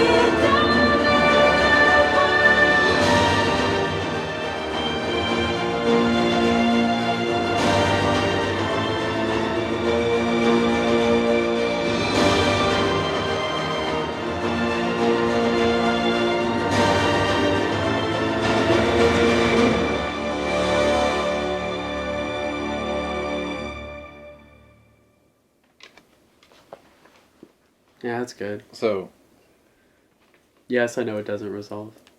I'm not gonna cry in the car. I'm crying here. by the way. but That was the really good. other tune was Neo's tune that didn't resolve, right? Yeah. Correct. Right. So that got me thinking. So once we talked about that and talked about this, these are the two subjects. One being a character subject, one being Creators. creator, but also part of like the overall project, right? Yeah. So they don't resolve as part of a continuation story. I wonder. I wonder if that was like a choice. That would be a very that'd be a very deep cut musically. Yeah. So like these characters don't get resolutions, so they don't get resolutions in their music. And I've never been accused of thinking about something too much. No, never. No, not once. Never. So you're a surface level kind of guy, so you I'm take not too everything at worried. face value. Yeah, totally. So that song will easily, I can tell you right now, will stand head and shoulders above most every other song that Jeff Williams has put out for me. So Unless some crazy thing happens in these next few songs, that will have been my favorite song composed for RWBY. So that song, when this album came out, I was flying back from a trip that did not go as well as I wanted, and I was very defeated. Aww, And- well, perfect. and Right for the feelings. And so, like, a couple minutes after I'm bopping to Lamar, that song came on. I was just like, whoops. I was completely on a plane. no, in the fucking airport, sitting in a seat at the terminal, just like ugly crying to myself. Oof. You're gonna cry on the plane. I did, because I was due to get on the plane and cried again. Why did you like? Because I needed to get it out of my system, so I did it again, and I felt better. Well, it's going on my sad playlist for sure. I'll tell you that much. Ugh.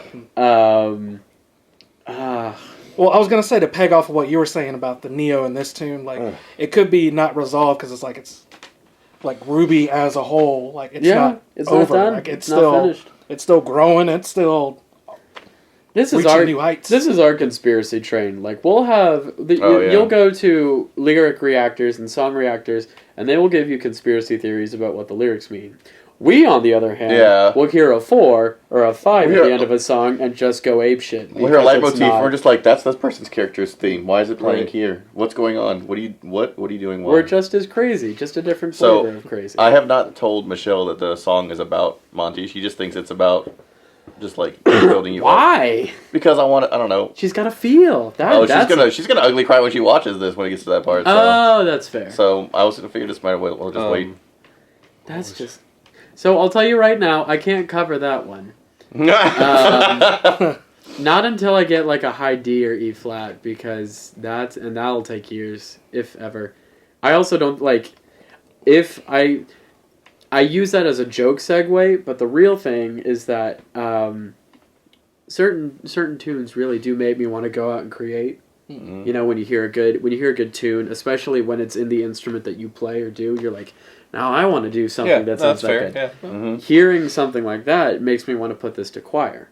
I think it fits much better, and that's why I was so elated when Jeff came in with the backup vocals, because I personally think the anthemic and angelic and the depth of this song would be fitting.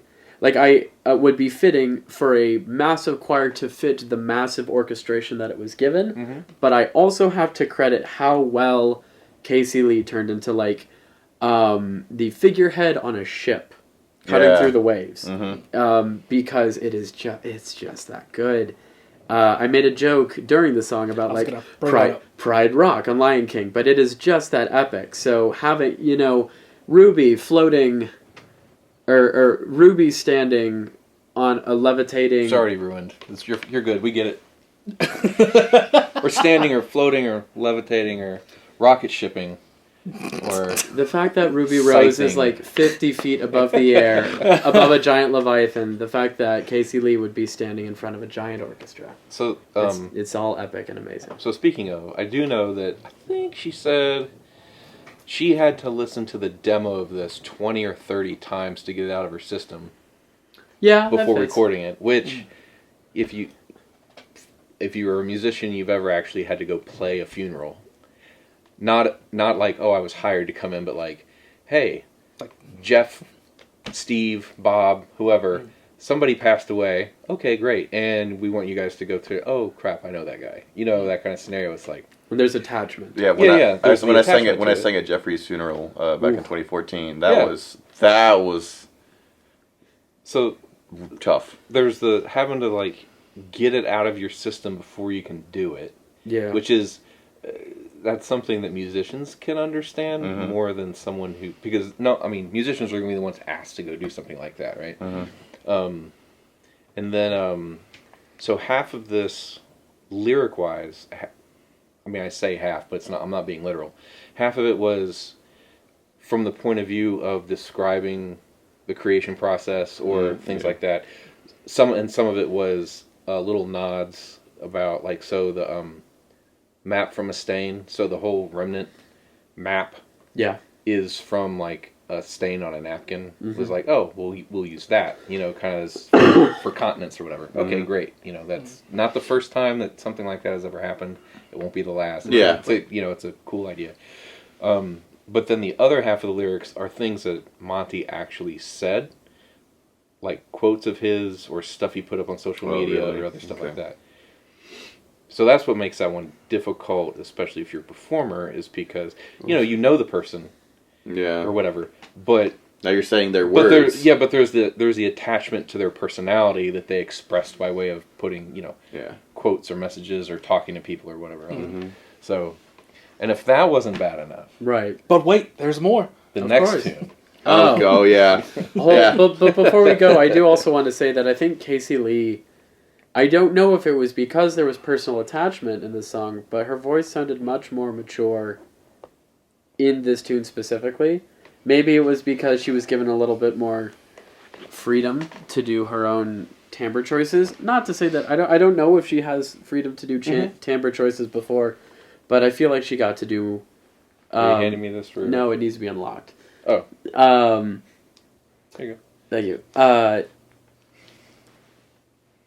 Timbre choices. No, yeah, it's because it was rich. It was richer. The weight of her voice carried up into higher parts of her range than I'd heard it. I just don't know if it was a different mindset, because sometimes that's all it is when you sing. She maybe used her schnee voice for that. It was higher, but it was more stable. Well, it was higher. It was stable. I don't know if it's that, but it was heavier. And there was I'm using a different adjective, but different that's words, what I mean. Yeah. Okay. We're on the same page. Okay. But it shows. More full. I more could chest, tell. More higher end chest. We're all. Yeah. Yeah. Yeah. But it really that slight change, that slight added weight onto the voice made all the difference, I think. It turned it, because it, like, she sung pretty, and in her mixed to falsetto when she's done something light, but since the accompaniment had more weight and her voice had more weight, it paralleled itself really nicely, and again just all plays into how overwhelmingly grand and powerful that song was. I really enjoyed it. Okay. Whatever you say, man. Next one's Forever Fall, which is the statue scene. Oh, fuck! What joy! So they would put that right after Monty's. Because, I don't know, why not? Well, so they're already in the mood. I guess it would be a little bit cruel to bring them all the way back down. Yeah, like halfway through the album. Yeah, or like to do it again. So it's just like, all right, so we know what headspace you're in. Here's the other one. Right. What did he not do? So the I'm not saying one from Flint, but so the wait, there it is. So the interesting thing on I mean, it's fine. You'll understand all the lyrics on it. It's not going to be anything that's oddball. But a lot of people, they'll go back, so this is volume 6, right? Yeah. So they go back and be like, oh yeah, so that's the melody during volume 3 when this other interaction happened between the same two characters, right? Mm-hmm. And it's like, and I'm like, no. It goes all the way back to volume 1. Yeah. When the tree scene, right? Well, they basically not first meet, but there's a first meeting of characters that has some kind of meaning behind it, as opposed to just like a passing scene of some kind or a comedic scene. Because there's plenty of lighthearted scenes in the first season, specifically. Right. So it goes back to before Abraham was working on it, because the early ones were just Jeff, if I remember correctly. So it goes back before that. So this is a theme that Jeff did for that pairing of characters compared to other themes and stuff that happened. And so it was but back then it was you could very much tell, like, going back and forth, it's like MIDI, harp, and oboe. Oh yeah. That's like the first kind of sound scape that's in my head or whatever. Yeah. So when this came out, it's like, or when that scene happened in 6, I'm like, oh yeah, okay, cool. Because I remember this back when, and a bunch of people were talking about Volume 3. I'm like, wait. It's like, this goes farther back than that. Deeper. But It's deeper, yeah. Because then you weren't people don't focus on something when it's new, like the music wise. You don't hear it at first that someone's making the point to this theme is assigned to this character, and we're doing that, and this location, and that. You don't. Those are all kind of glossed over. So it's going back and being like, what did I write for that? Cool. Let's use that again. Now let's use it again, but let's blow it in. Let's make a full-fledged song out of it, as opposed to just a score, leitmotif that happens around. And time allows you to take a theme that you've made and usually put a new spin on it. Yeah. That's the beautiful part about leitmotif, especially over years, is being able to put something new down that you may have not thought of before with the same theme. I had a joke in there, but I forgot what it was. Oh. That's all right. I was like, I know that pause. Yeah. Bruce is queuing up something witty. We'll circle back. Yeah, if I remember, if it's important, I'll remember it. Halfway through, at the most emotional point of the song, you'll be like, oh! Okay. Yeah. Remember the time? Cool. So you guys good? Yep. Okay. Let's do it.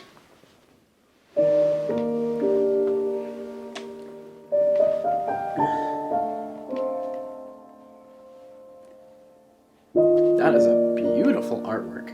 Mm-hmm. That hurts. Once, like a dream, you looked at me, and everything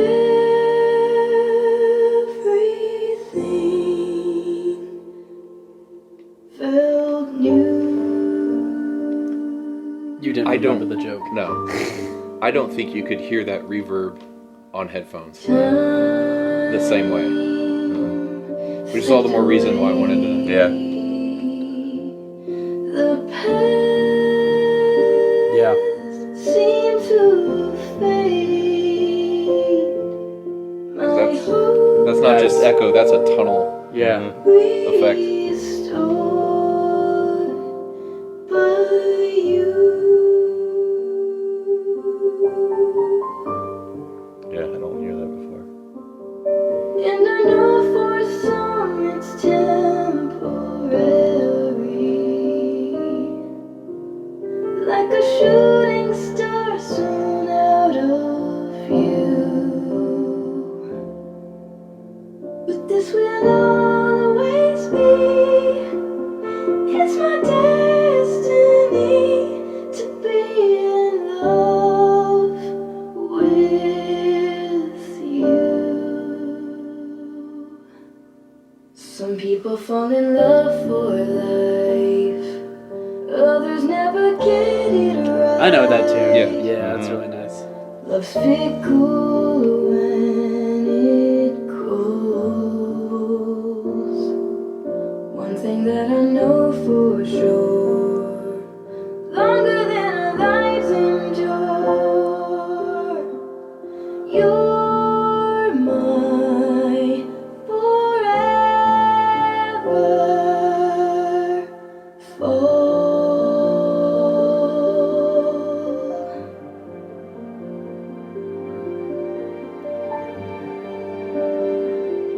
Yeah, because here's where it would go into the That score dissonance I never for the heard rest of that before. scene. Right, yeah. But then there's the rest of the tune. Trust, honesty,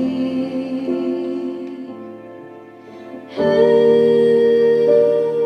me believe a ray of hope That was very nice. shined through.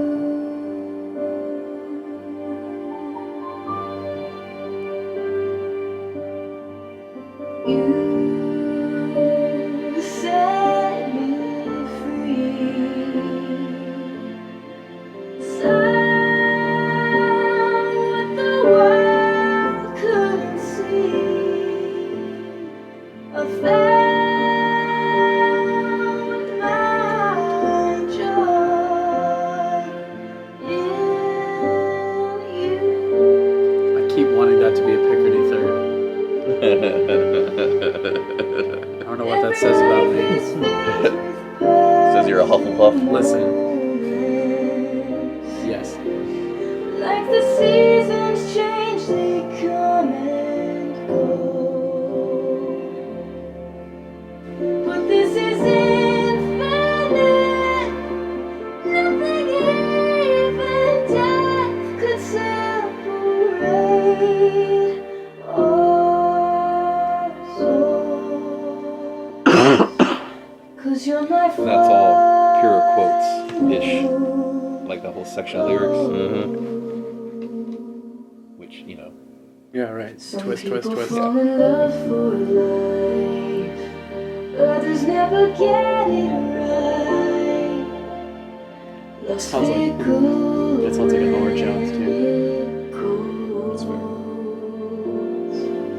One thing that I know for sure, longer than our lives endure, you're mine forever.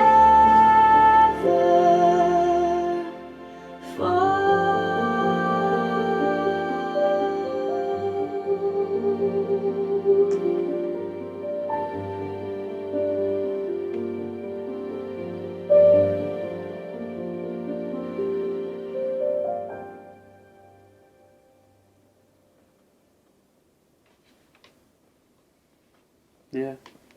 Good call doing it here. Yeah, that's Yeah. Because that the reverb Oh, delay in her voice, that just slight enough, just I would have actually switched those tracks. That's also because I like my tears to like end on a high note or end on like a big note. So I would love to like if this broke me down and then hearing Monty's track be like, absolutely melt into a puddle. Wasted. Exactly. You died. Right. That picture I think is a beautiful piece of artwork too. Which helps. Yeah, I don't. Good job, Casey. It's very good. Mhm.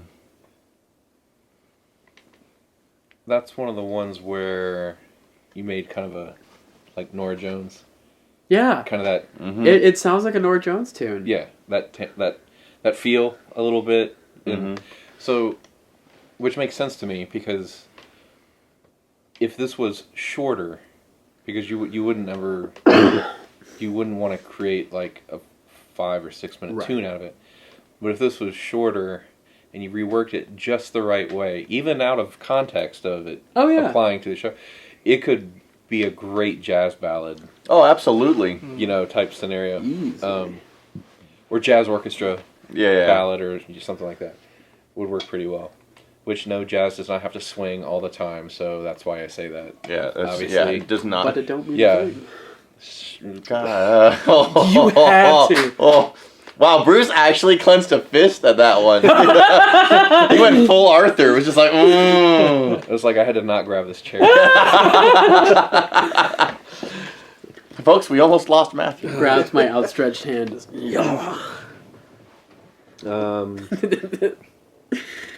Back in it. So do you remember? Season 4, Volume 4 OST. Yeah. So sorry, I had to. just to make this easy for a second, just as a revisit. It's the 24th of November, by the way, not the That's- 21st of September. That's not where I was going, but Is it? Do you remember? yeah. Do you remember? Oh. Yeah. I went to Earth, Wind, and Fire. Nah, that's definitely that's MJ. straight, That's yeah. straight MJ. I went to Earth, Wind, and Fire. Right. Earth, Wind, and Fire do not make those noises. No, but I heard he said, "Do you remember?" My brain, Oh, brain goes Earth, Wind, I and mean, I Fire. see how you got No. there. We just went that from that makes this sense. way. I thought you Okay. had said that. I think you said that after hearing his. No, I didn't the hear breath. what. I didn't hear what you Just did. like, sacrilege. So just as a revisit, just so you can, like, why does it want to do it this way? Stop it. the, Stop it. the whole screen test thing just pops up. Just. Then you get that nice like 50s Fallout. Please hold that. I don't know, I was gonna say, go to black screen. Wake up. You're in a dream. We've been trying to contact you. So this whole tune, Actually, we're not gonna need this anymore. Nope. I'm only playing it from here just because it's easier for a minute. Yeah. Right. Remember this tune? Yes. Right. Yes. Called Armed and Ready. Right. Oh yes. Yeah, yes. yeah. Yes. So- I know. You could have just started with yes. I know Armed and Ready. It's one Well, of my... no, but I wanted like that. Oh, the setup? reference. Yeah, just that reference. from a genre's type. So genre departure, same tune. I literally cannot stop listening to this. acoustic I literally version. cannot stop listening to this. It is Oh. my favorite track on the whole OST. Oh boy, oh boy. Okay. I can't. I have no idea why, Okay. but I just can't. Something about it. The answer's not over here. I don't know why everyone's looking at me. I was just. We all have one of those moments where one of us four says something the other three are just like, Yeah. So I don't know. I felt like you guys looked at me like, what do we do? what do we say? This wasn't part of the script. What do we do with him? Script. There's a script. There's a script. So, all right. This is where we all look at you again. So we'll do Armed and Ready acoustic. Yes. Yeah. Okay.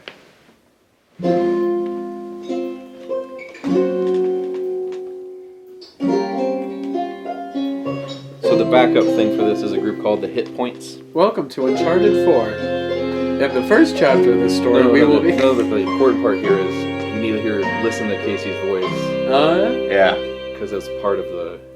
It happens every night. I watch my world ignite, but there's no waking from this nightmare. So we're impersonating a genre. The place I can't forget, the hidden eyes that I can feel there. Why are you staring at me? I'm not. He always does. He does, yeah. I can always see him out the corner of my eye, too, where he's just like...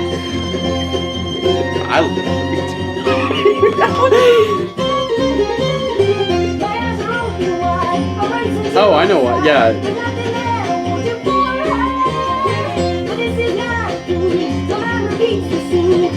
It sounds like Uncharted. Yeah. It sounds like a treasure hunting chase scene. I just love the bluegrass nature of this song. That's fair. It just slaps so hard for me. Banjo and fiddle together. If I wasn't paying attention, I would say it sounds more Spanish. But I hear it now. This gets down to the dissertation of where bluegrass comes from. Irish and Spanish.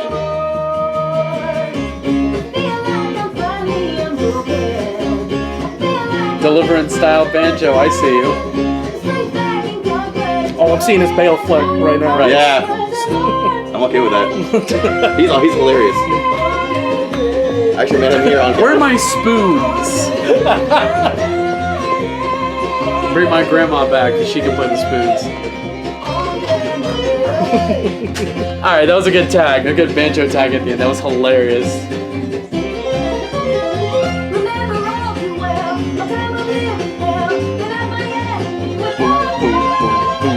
Yeah, right. He's got the golden monkey. Get him! Congrats, you're on bluegrass.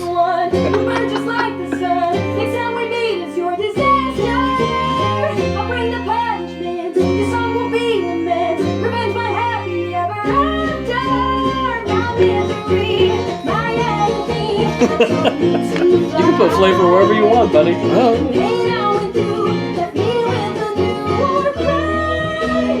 That's good. Okay, I like the fact that they kept the speed going during the breakdown of the acoustic part. That banjo's still running.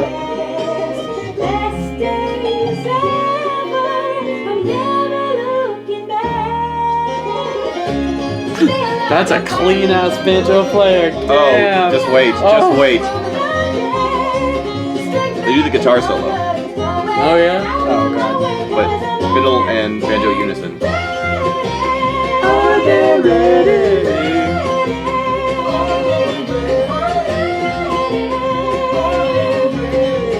It's so silly. Like it's both serious because like the lyrics of the song are super, but like it's also it's hard not to smile when you hear a banjo.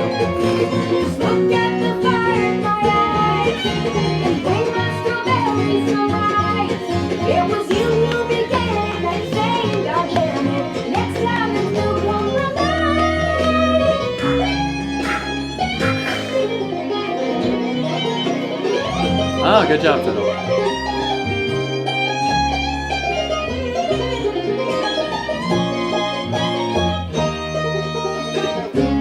Feel like I'm finally unbroken. Oh, now I'm back from London. Straight back and conquered, throwing out of my way 'cause I'm art and ready.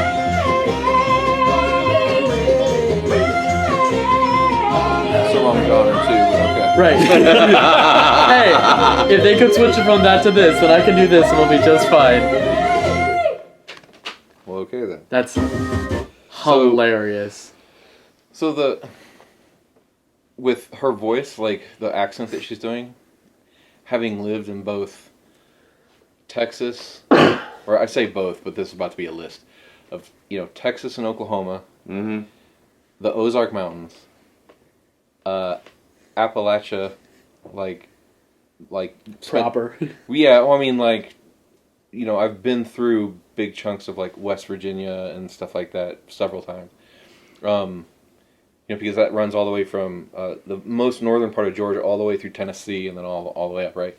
So crisscrossing that for different places I've lived too, I'm having trouble deciding if that's more of a Western, not country, but Western twang in her voice. But then at times it sounds like it's Appalachia, kind of, and I can't quite pin one. I don't. She's trying. Which is not a critique as to it needs to be one or the other. No.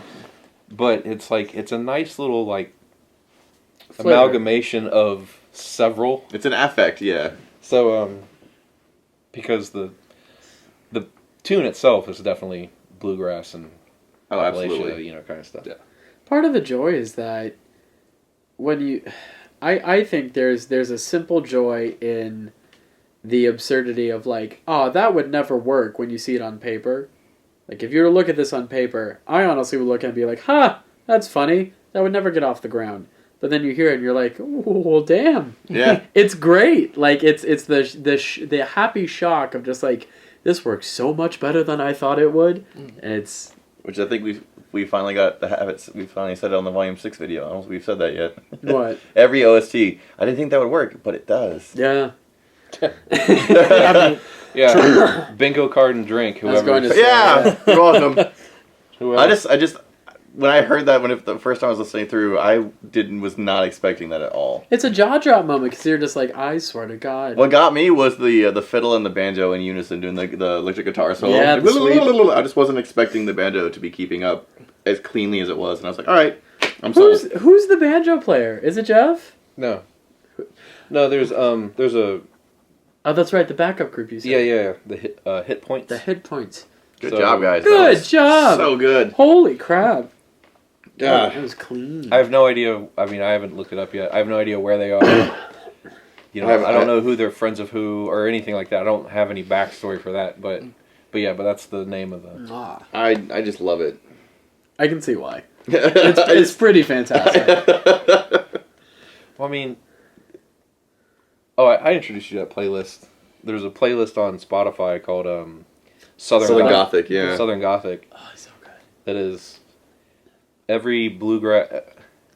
It's not quite literal, but every bluegrass and country tune that talks about death, dying, and the devil, in some almost seems like in that kind of genre, that feel or whatever. And it's a great playlist. It's the dark side of folk music. Yeah. Which is a real, is not something you needed. It's like when Death Clock tried to learn the blues when they went down to Mississippi, and it's a whole playlist of that stuff.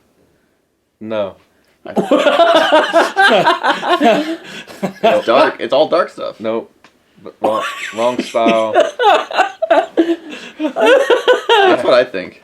To me, it's what it sounds like. just the image in my head of it's this. Nope. That's what it seems. That's what it sounds like to me when I listen to that playlist. That's what I see. As a very non-polarized individual most of my life, or most of the time, this is a hill I will die on. All right, fine, whatever. I'm telling you what I heard. How it appears to me. It is a personal opinion. See, this is what Why do you sound like a squeaky toy? This is what I'm always scared of whenever I say something that could be polarizing. I expect one of these three idiots to like come out of the grass and just be like, haha, not Snipe. right, yeah. No scope. Well, I'll keep saying it. Don't I mean, cut that nonsense. Oh, And what I said There's during the nothing wrong song, with what I said. It's an opinion. I got my core workout for the day. Thanks, guys. You're welcome. Please, continue, sir. Sorry. the one thing I did say during the song that I just think also makes this tune wonderful is that I can't help but smile when I hear a banjo. Like, it's just so... like, either the comedy that's been associated with it throughout the years, or just how actually incredible it is when you hear, like, a proper, like, continual fast-running banjo. Like, Fingers a Flying. Like, Deliverance style. I said that for a good reason, because it's just... it warms my heart. It's cheery and silly. I got blisters on my fingers. Right. Oh, Yeah. so good. Seeing Bailiff like a couple years ago was No, I'm just waiting. just insane. I'm just waiting for everyone that doesn't know that reference to go look up Deliverance and all of a sudden be like, oh, damn it. To be fair, we did drive up from Georgia to Tennessee, through the Appalachian Mountains. So it's fair that we make a Deliverance reference in that. course. Oh, yeah, Deliverance happened in Georgia. Yeah, it did. Well, I mean, that's where it's But placed. Blue Ridge, I think, right? That area? Up. Yeah. Yeah. Somewhere I don't go. I don't know. Why? That was the joke, Goose. I mean, you play their music. You get high. Dave Chappelle hit. I mean, The unspoken punchlines are so much funnier. It's just like, look, man, I don't got my boots and my hat on right now, all right? I'm off the clock. I'm off the country clock. Yeah. No comment. So there was two.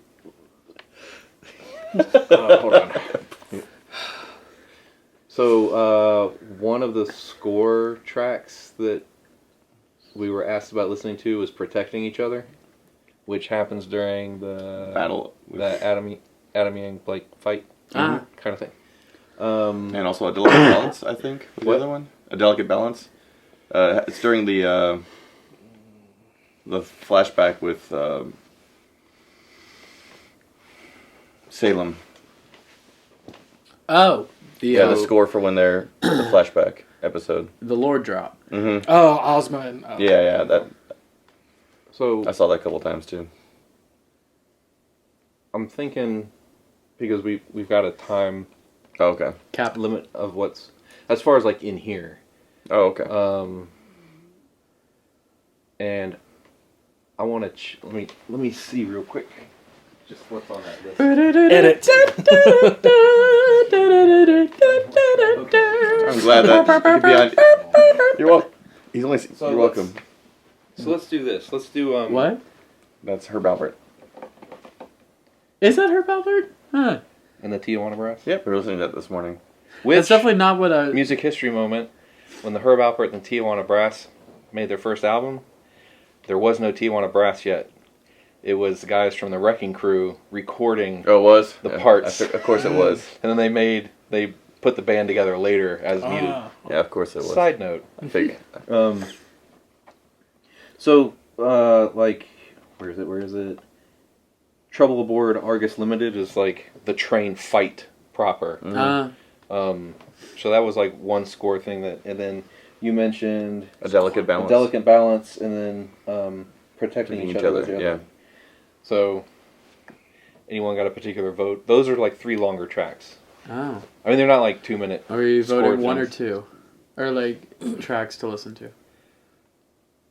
What would be your top 2? You think? Just remembering those bits, like what would be?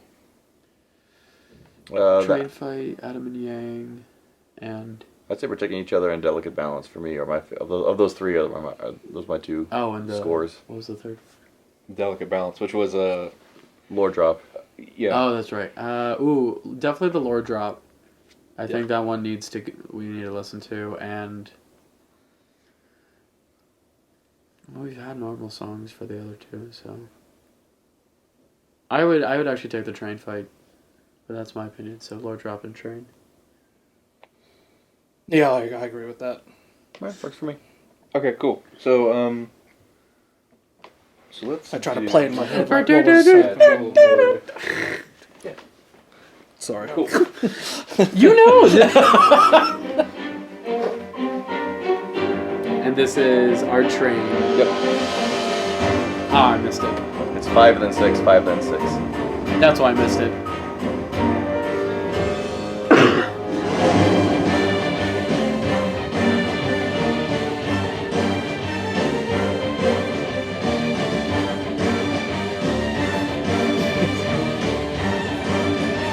Playing That's a Golden, deep- you that's a playing deep- GoldenEye that's over a- there? That's a deep cut to like the Hood Naruto videos that have been coming out. Right.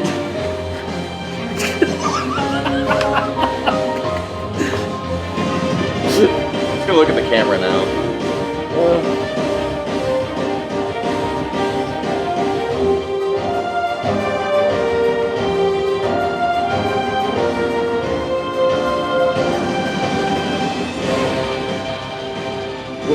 Those drums. Yeah, that's a single roll.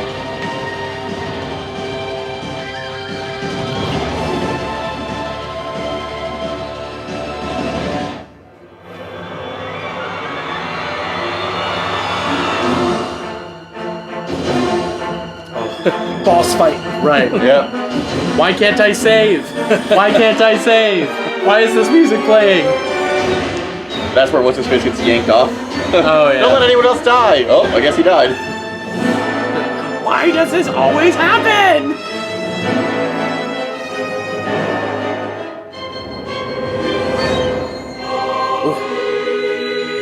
I remember the choir here.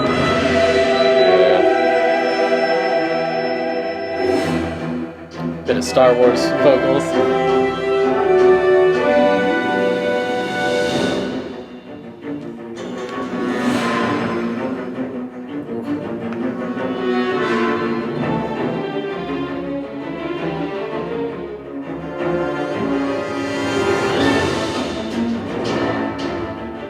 Have we already hit the tunnel? Not yet.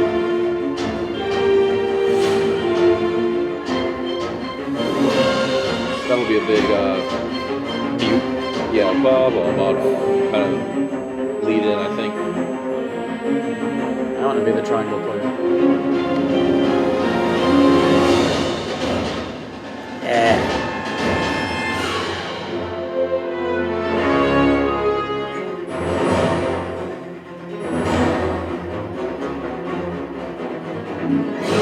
Some good edge on that trombone. What is that instrument?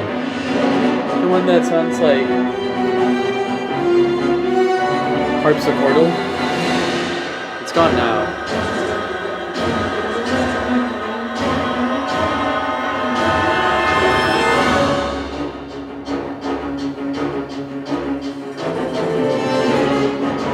The marching band part of the show with the snares. Trying to point out again. 'Cause I'm listening. It hasn't been. It hasn't Yeah, been. but It just only like came when once. you hear it, just let me know. I will.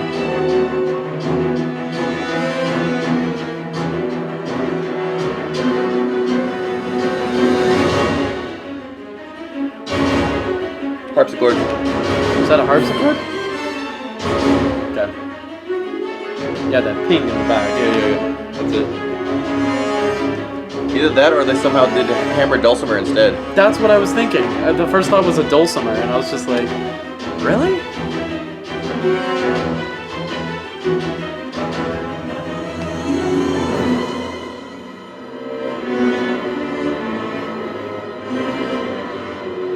That's the. And then the tunnel. Yeah, but here's the tunnel part right here. Yeah. I remember that sound.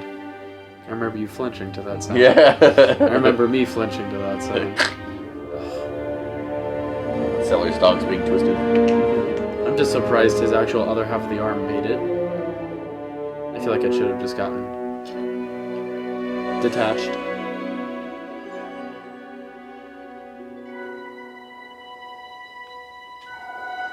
This is where Ruby says her inspirational lines. I feel like. Maybe. I mean, no, I don't know. That's that's more what- joking than. Because this is where she's just like, don't let anybody else die. Well, I was already on the roof. Oh, no, but she says it again in the this car. is after he's. It's like, what's the plan? Oh, They're inside. yeah.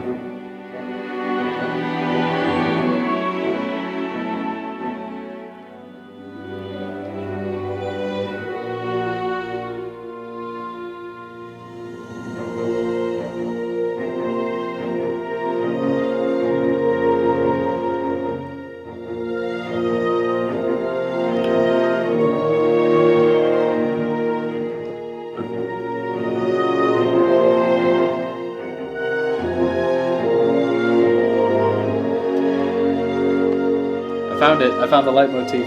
Yeah.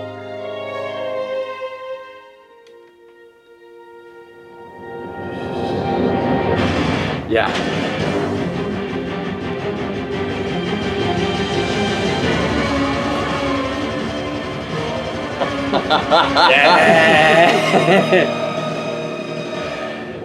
It's so heavy.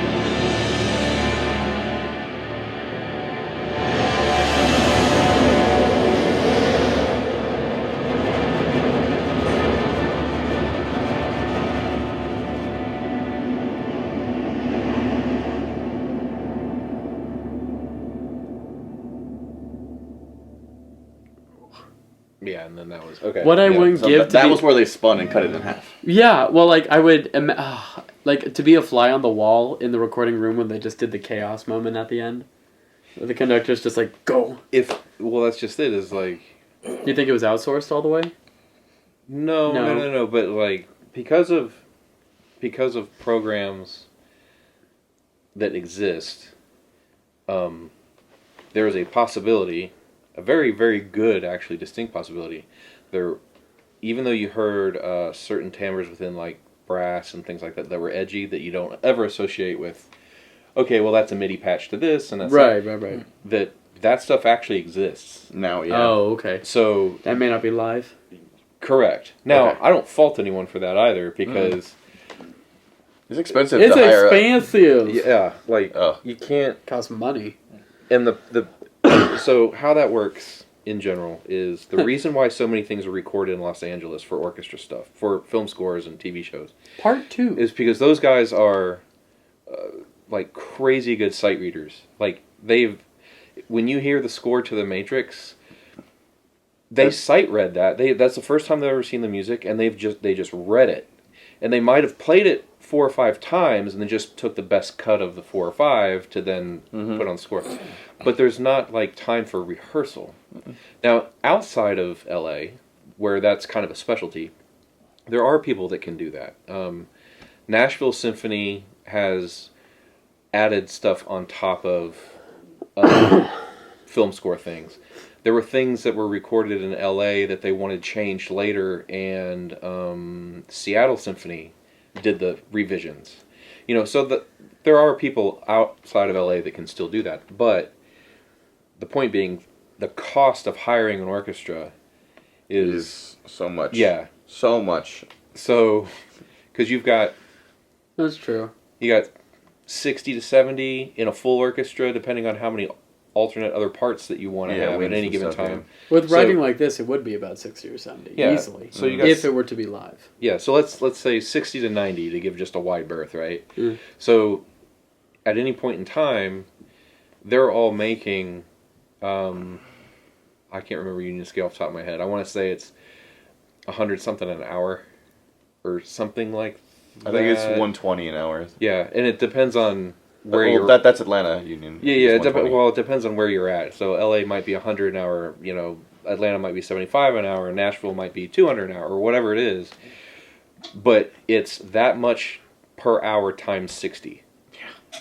So, which is the reason why sight reading orchestras have to like do their thing, because there's not enough time. They get paid well. Well, you have to pay for the rehearsal time and the performance time. Yeah. Oh, yeah. yeah So yeah. if you have like 3 rehearsals before you even go record it, it's easier you to tripled your expenditure. at that point. easily. So well, all right. what people do now is they've got the right kind of programs where if they need to put something together, like a score for something that is not a blockbuster, Right.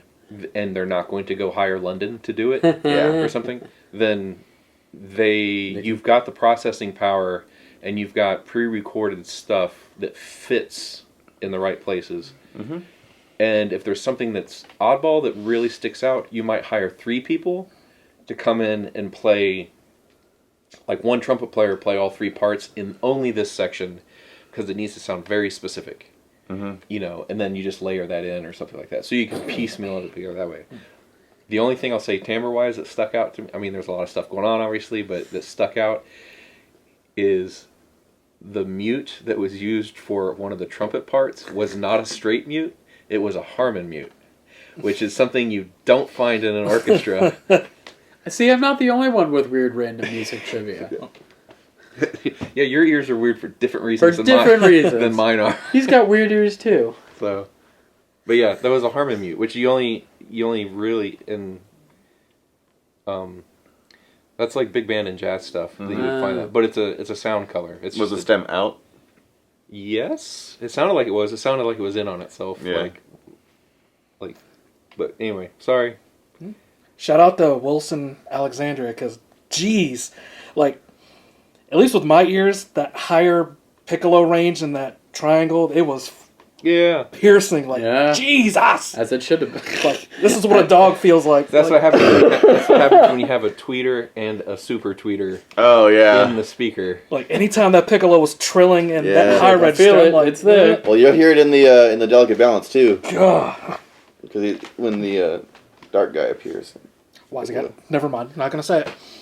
That was so easy. Because he's evil.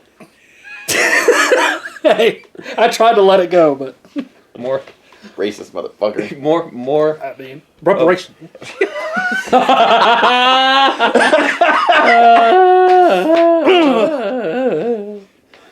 That's right. You got nothing. Go on. What are you... Black card, son! Is it just a black debit card? You're damn right it is! It's not a. Don't ruin the illusion. Yeah. They can't see from here. I mean, I don't want them to see the numbers on it. Then they're getting reparations. They pause right here, just like. Screenshot. Bloop, bloop. Why not? I mean, someone can somewhere. Yeah. Joke's on you. So If I was $6.75 in your account, You laugh. I'll be no. I cringe because it's true for me too. what was the next track that you The delicate decided on? balance. Delicate balance. Okay. Everything The lore exists drop. in a delicate balance.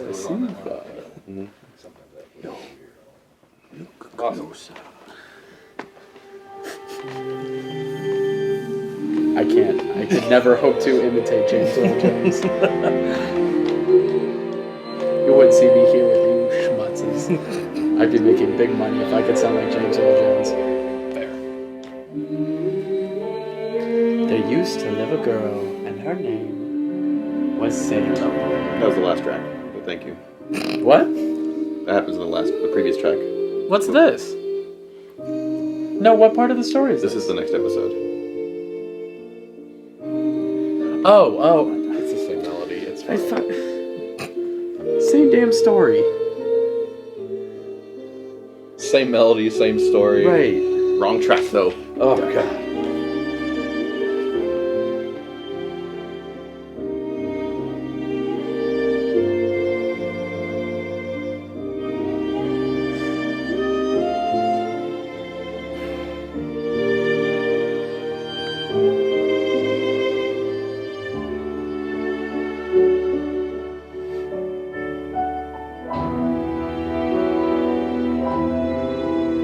Sounds like Oswald to me.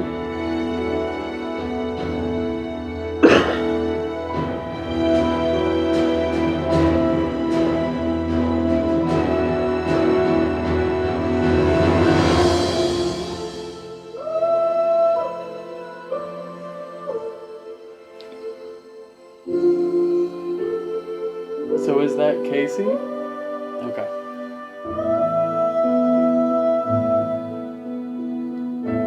Got her Lord of the Rings voice going. That's fair.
definitely the Golden Brother. I remember that. These vocals were really good.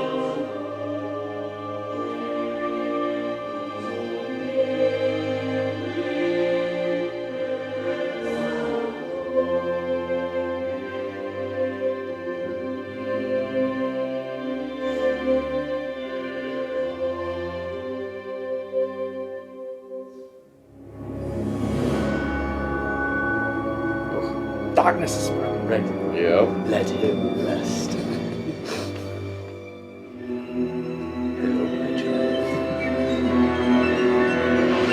Schizoid flutes. Our favorite. That's when he was going up backwards. Right, yeah. I feel like that's actually Make a you hard... and Mary both go.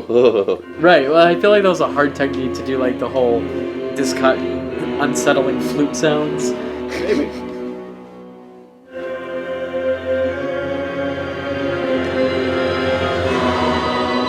There he is. Sounds like a sixth grader. Who? Getting on the part. Oh, that's the thing!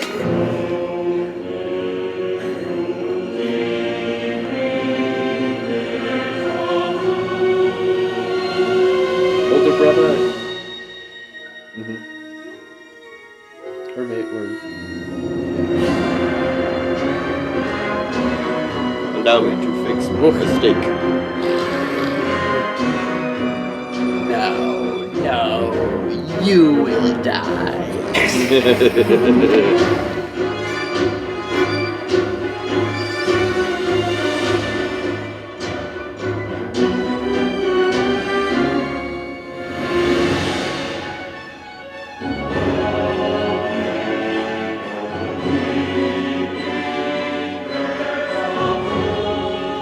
Yeah, it's Latin-esque chanting. Yeah, it's almost Latin. It's really clever. Slanting.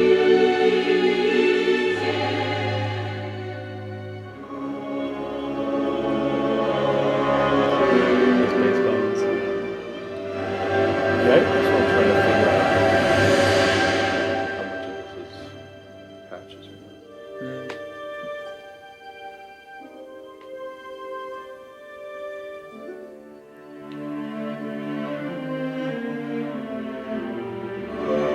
That's the Verdi's Requiem going to me. You think it's on purpose? It sounds like parts. There's a section of Verdi Requiem. It sounds like that. I wonder if anything anyone's saying is actually showing up on the mic anyway. Who knows?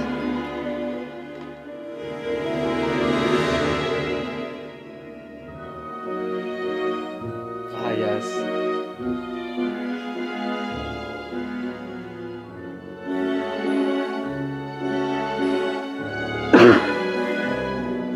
Maleficent vibes.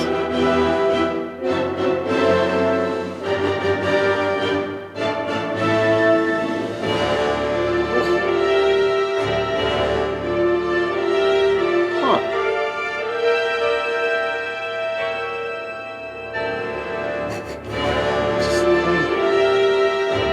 Okay, do it again. Come on!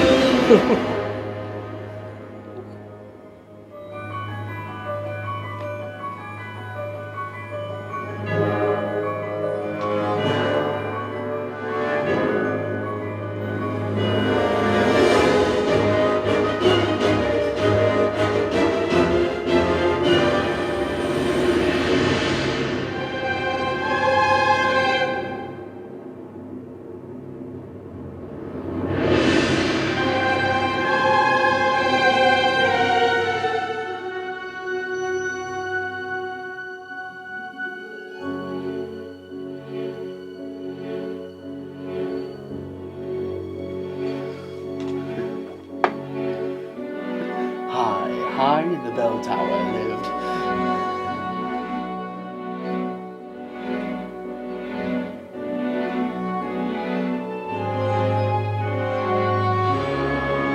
As long as you walk this earth, you cannot be with your beloved. What? The faces of the brothers. Oh.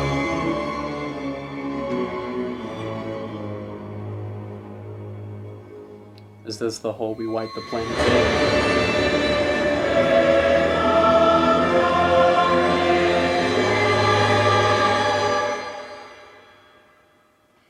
That was fun. I like how so much of that track, it wasn't dictated by the drums, but I loved how integral the drums were in shifting the mood. They would use a lot of timpani and bass drum rolls and movement to switch scenes, which is a standard technique, I guess, but I think it's really nice to, you know, impact each strong moment of a like a big lore drop to just be like, boom, you feel it now, boom, there's no more people on this earth, boom, you can't die. Like, Yeah. simple yet tasteful additions to a typical score. So that's really nice. Yeah. That was the main track you wanted to hear. Anything specific on it? I just like the scores in general, the way like the scene painting. Oh, and the Also. choral movement. Yeah, Oh. that's really that with the horns. I think it's a really really good touch. Because I'd like to think that choral involvement almost implies sanctity. It implies a holiness, or it definitely has historical context of religion, or at least like Christian faith. So by putting in choral lines but having like pseudo or not Latin but sounding like Latin is a nice twist when it's just like, this is a god, but not the god you think it is. Yeah. So, and as a singer, it rings deep in my soul to just be like, I hear the voices. I always hear them as like voices from the afterlife. So like voices of the damned when they were talking about when the dark god was talking, and then like voices of heaven when it was coming from the god of light. Just extra little text painting I do, but yeah. Cool. Thanks. Well, no, I don't have anything to add to it. Okay. Yeah, I know. Just enjoy it for what it was. Yeah. That's volume 6. Oh baby, now we're like caught up. Oh, I still have to see volume 7, episode 3, the one y'all did last time. I haven't seen yet. Oh yeah. Well, that's fine because everyone still has to watch 4 anyway. So. Okay. Oh, yeah, there we go. All right. Yeah. We're Yeah. back. You tuned out there for a second? I need a Snickers. All right. Now the channel is pretty much caught up with content. Yes. So, Well, on that note, we're Right. gonna go get Sterling a Snickers. Yeah. call it a day. Thank you so much. Yeah.